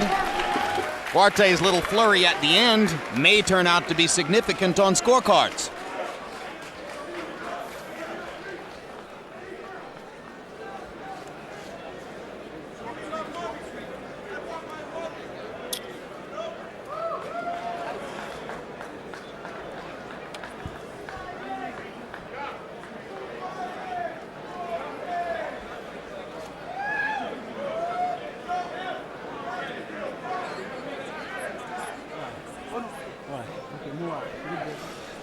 Yeah, fine. Yeah, don't allow him to tap you. When he does that, he gives the impression that he's piling up points. Move, keep moving. Don't let him tap you. Don't let him tap you. I mean, short jabs. That's Ron Stevens, the commissioner here in New York, who's done an excellent job. And not only that, he has an off-Broadway play being produced starting in September called Cherry's Patch. About a New York Fire Department precinct. Popular and glamorous subject here in New York. Round 8 of a scheduled 10. CompuBox numbers in 7. Quartey 13 out of 46. Forrest 17 out of 81. Forrest with a 14-5 edge in power shots according to CompuBox. Harold Letterman agrees and gives the round to Vernon. Tightening up the scorecard for Harold Letterman and leaving the outcome of the fight in doubt going down the stretch. Well, I have it 3-3-1, which reminds me that I bought a tie this afternoon, and I thought, well, maybe we'll have a draw tonight.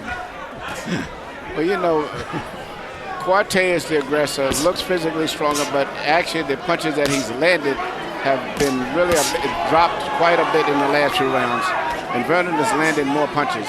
Well, when the action comes down like this, it favors the boxer. Two good body shots by Forrest. Very good move. He landed body punches, and then he looked to the body and threw a right hand right on the side of the head. This is one huge deficiency for Quartey. He seldom throws a significant body shot. He spends all 3 minutes usually focusing on the head. Occasionally he'll reach out and tap you to the body, but by and large, I've never seen him really hurt anybody to the body. He is aiming to hit your head with his jab. He's moving forward a lot now, but he's getting very careless with his feet and his balance as he's moving forward. Good left hook inside by Quartey. Forrest moves away from that. Good left hand body shot by Vernon.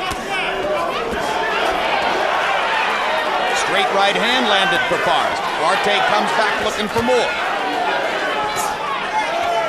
There's a body shot from Ike Quartey, but Forrest's was the stronger shot.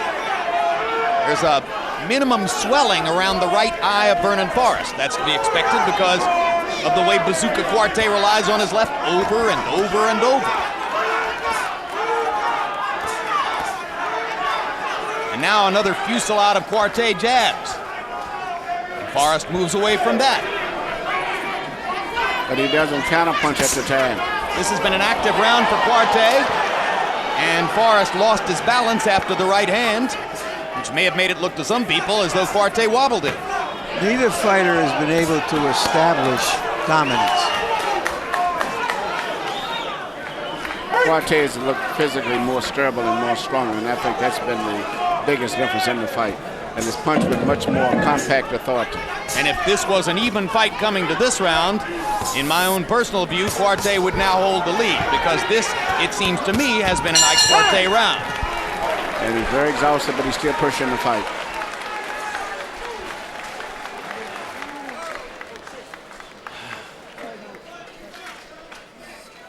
Keep breaking him in, keep breaking him in. You get off your shots from there.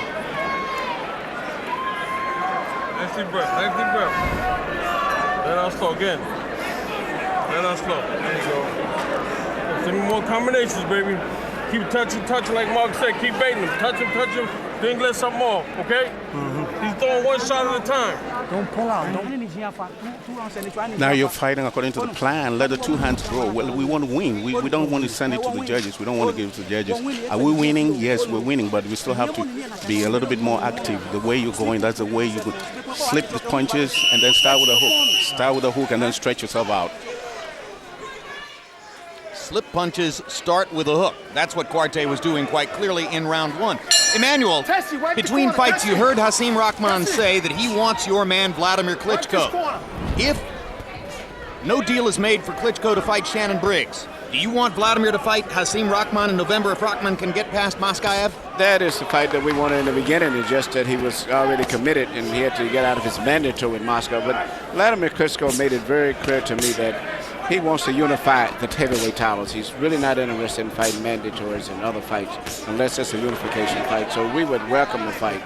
But I would wanted to get a promise from Hassim that he won't do anything crazy like he did in South Africa. What is What that? did you do crazy in South Africa? Knock out your fighter? Knocked out my fighter. Oh, I got it. Okay, I understand that. Yeah, he's got to I'm sure promise he'll Rock be a will promise gentleman. that one. Right. Yeah. And in case you don't know, incidentally, Emmanuel Stewart is the trainer of Vladimir Klitschko. Yeah, then tell him to refuse the fight breaks, please. You know, I have so much respect for Hassim Rockman because they didn't have the amateur background of Moscow, or Lennox, or any of those guys, Klitschko's, but he learned to fight as a professional the hard way.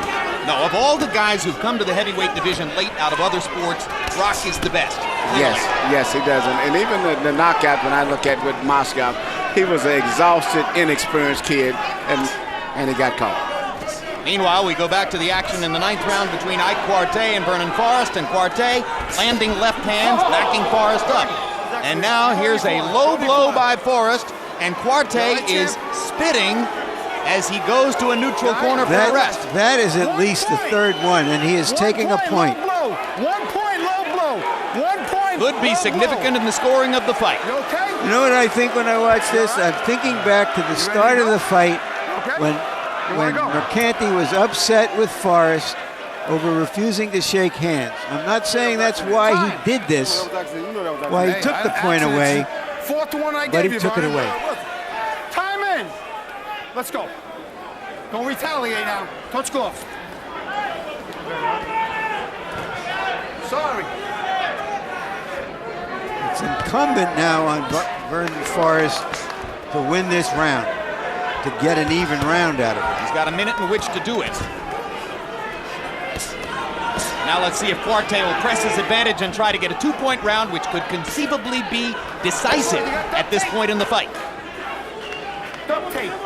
So this minute is the biggest minute of the fight so far. And Forrest knows it as he begins to up his punch output. Good left hand by Quartey. Right hand by Forrest, partially blocked. Those punches partially blocked. Good left hook inside by Quartey. Forrest lands a right, gets in a jab, but with no big impact. Quartey pressuring and chasing, looking for the 2-point round.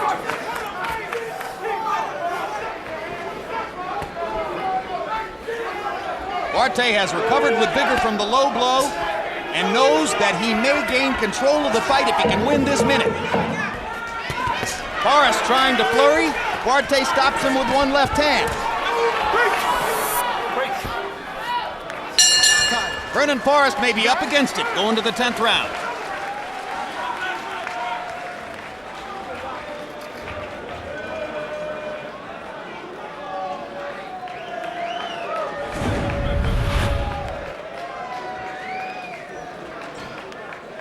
This is the low blow that prompted the penalty.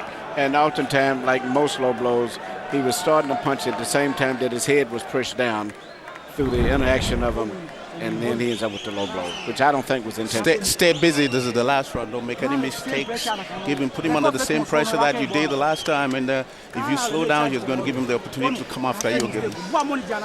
Keep your hands up. Keep your hands up. Take a deep breath and go in and finish it up. Finish it up. I like the way they think in the corners of African fighters. Ladies and gentlemen, from the legendary Madison Square Garden, it's another good one. And final round. Candy Jr. gets him to touch gloves at the beginning of the 10th. Let's see if Vernon Forrest is thinking knockout here.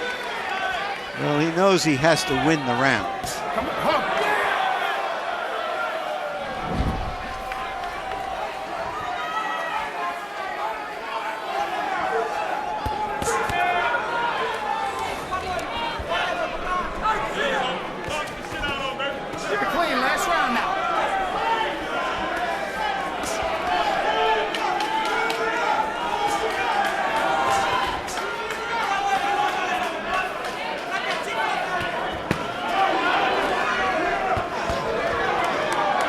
Going to be an all-Africa night in Madison Square Gardens Theater.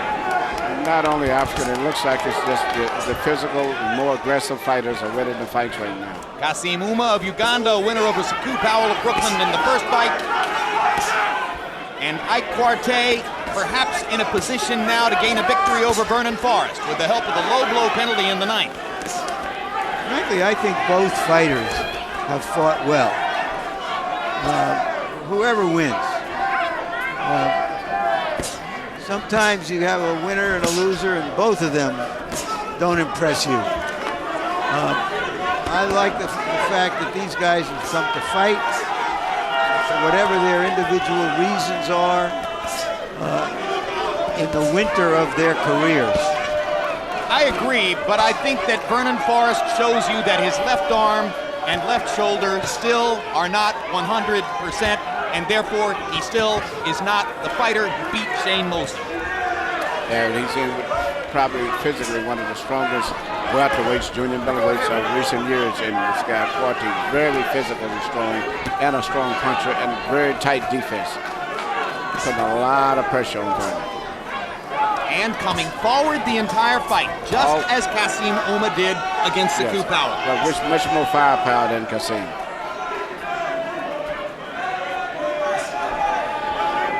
A fight between Quartey and Ouma would be interesting. I would love to see that.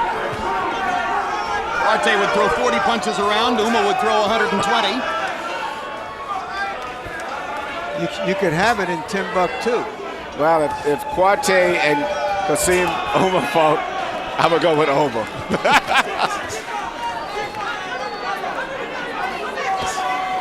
It would be 12 rounds. If he didn't get knocked out. It would be a very interesting and non-tactical 12 rounds. Yeah. They would fight. 10 seconds to go in the fight. Forrest has made no dramatic statement in the 10th. Although perhaps he did enough to win the round, but I'm not sure. Quartey pressuring and rallying down the stretch. And now both fighters will try to walk the walk of a winner, but Quartey has more energy in doing so, and Daniel O'Dampton lifts him into the air. Two good fights. Excellent. Eye contact.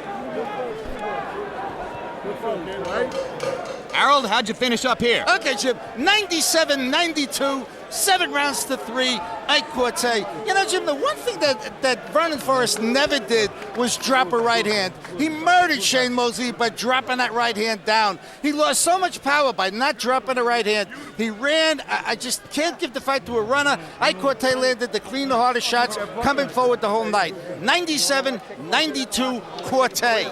How much of that inability to drop the right hand was because he couldn't set it up with the jab, That's Emmanuel? right, but also he couldn't get a good clear target. Quartey kept his left hand on the side of his head, which prevented it from getting hit with right hands. Here are the judges for the fight. Melvina Lathan, 21 title fights, veteran judge here in New York, scored the draw for Taylor Wright in Memphis. That, of course, was the outcome of that fight. Tony Paolillo, who scored the last fight, once again scores this one. And again, his most significant previous score in our eyes, the draw between Bird and Galata, and Steve Weisfeld, who scored the previous fight, likewise scores this one. Both of them had Kassim Ouma as a winner over Sekou Powell in the first fight tonight. Vernon Forrest and Ike Quartey await the verdict of those three judges here on a hot night in Madison Square Garden's theater. Big smile on the face of Godwin Asifo, the manager of Ike Quartey, and certainly there are more smiles surrounding Quartey than is the case for Forrest at this moment, which may or may not tell you something. This could be the pivotal moment in the fight, the low blow in the 9th round, and as you see there, Quartey was indeed inadvertently pulling Forrest's head down with the right hand behind his neck at the moment when Forrest made the low blow contact, but referee Arthur McCanty rules the low blow, penalizes Forrest, who had thrown a couple of other low blows in the round. And now let's go to Michael Buffer, who has the numbers on this one. Ladies and gentlemen, here at Madison Square Garden, we go to the scorecards. Steve Weisfeld and Melvina Lathan both scored it 95-94. Tony Paolillo scores it 96-93. Fall to the winner by unanimous decision, Vernon the Viper Forrest.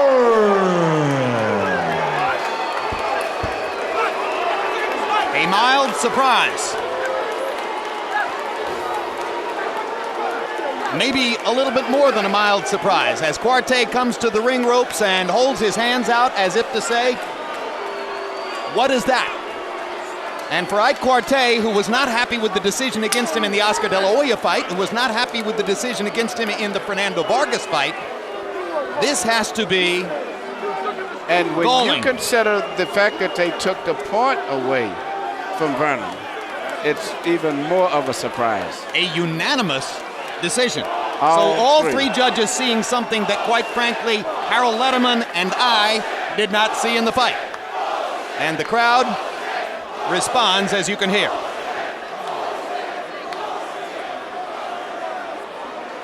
Let's take a look at Ike Quartey's face as he heard that decision. A look of shock as Michael Buffer, who himself looked surprised, announced that the fight had gone in favor of Vernon Forrest. And Quartey may wonder why he ever left Ghana to come back to fight in the United States.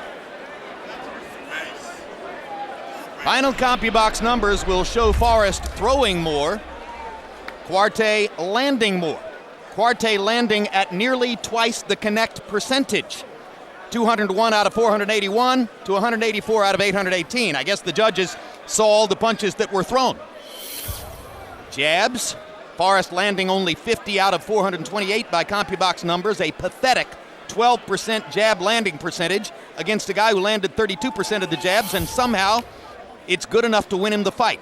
Forrest landing 15 more power punches and throwing 167 more power punches. This must be the statistic which ultimately wins him the fight. But again, by CompuBox numbers, Quartey landing 53%, which is an extremely high connect percentage and normally a winner. And Quartey and his promoter, Lou DiBella, are incensed and are making it clear in the ring. Let's go to Larry Merchant, who stands by with the winner, Vernon Forrest. Thank you, Jim. Congratulations, Vernon. You heard the crowd, which didn't think you won. What's your feeling? First of all, I'd like to thank God for giving me this victory. I'd like to dedicate this fight to my son, Vernon Jr., my sister, Ivania, and Benny Hurd. What's up, man? Welcome home, baby. You ought to thank the officials as well. Oh, well, I mean, I thought I won the fight. I did what I had to do to win the fight, and that's that. Huh? So you feel that you won the fight. Why do you think the fans saw it differently?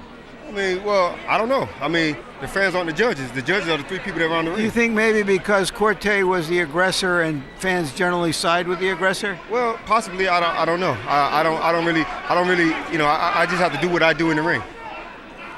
Give us a report on your left hand, which you yourself really didn't know how it would perform. You certainly couldn't do much with it with your jab. Well, I know. I used it as much as I could. You know, and it helped me some. But, you know, he got a very good jab. He's a one-handed fighter. His jab is his best punch. So I got hit with a lot of jabs tonight, but I got hit with his best shot. You came out very fast. Did you think you had a chance to knock him out? Yeah, I did. I know that he's always shaking in the early round, and then he fades late. But I was surprised that he maintained his strength all the way through the fight. So you settled down after a few rounds, and you knew you were going to have to box him. Absolutely. You know, the guys kept coming. He kept coming. I know he's not a great boxer. He's a consistent fighter, but he's not great. And so what he does well is he jabs well. What do you see in the future?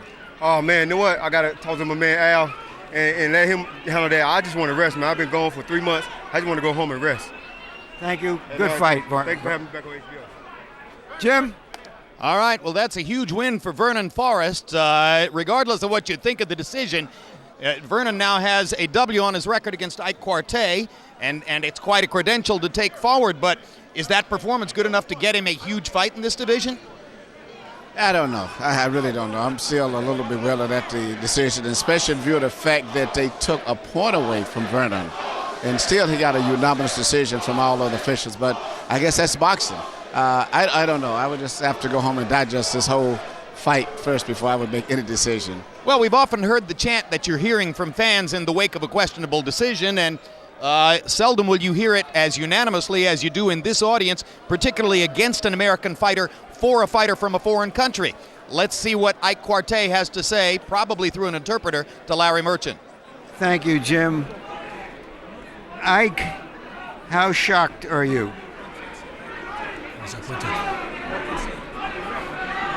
You felt 6 or 7 years ago that a decision was taken away from you against De La Hoya. Do you feel that you just can't win a close fight in the U.S.? That's what I thought, because I fought Oscar De La Hoya the same. I fought Lopez 2 weeks after. They said draw. Today to see what happened. I won the fight easily. What do you think the fans, why do you think these American fans are upset with the decision? Because they all saw the fight. You saw the fight, you were here. You saw what happened. All the fans are disappointed because they know I won the fight. Can you retire again off of this performance? I don't know, Lou. I don't know. I'm disappointed big time. Big time.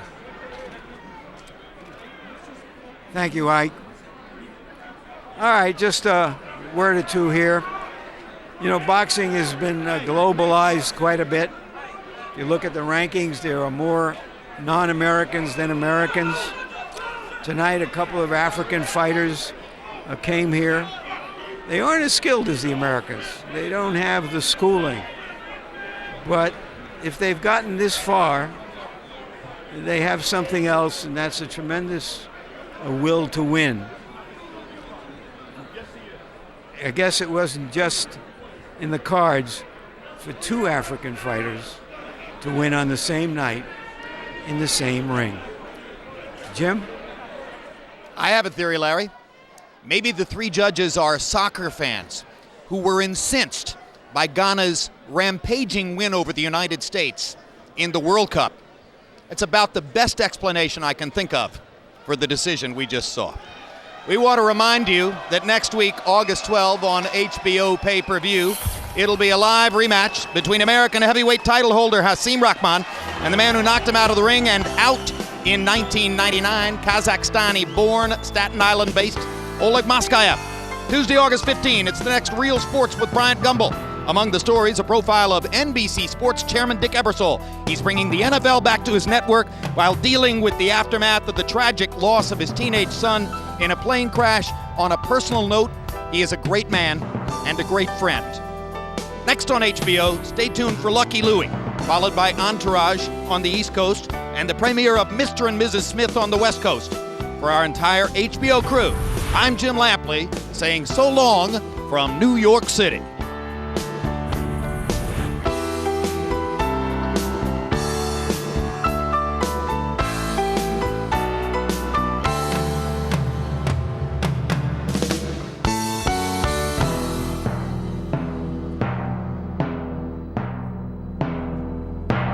This has been a presentation of HBO Sports. Boxing After Dark is back and better than ever. Suddenly a fight is breaking out. Two warriors step into the arena. They trade shots in the center of the ring. Both hungry for victory. Paul the Punisher Williams, the highly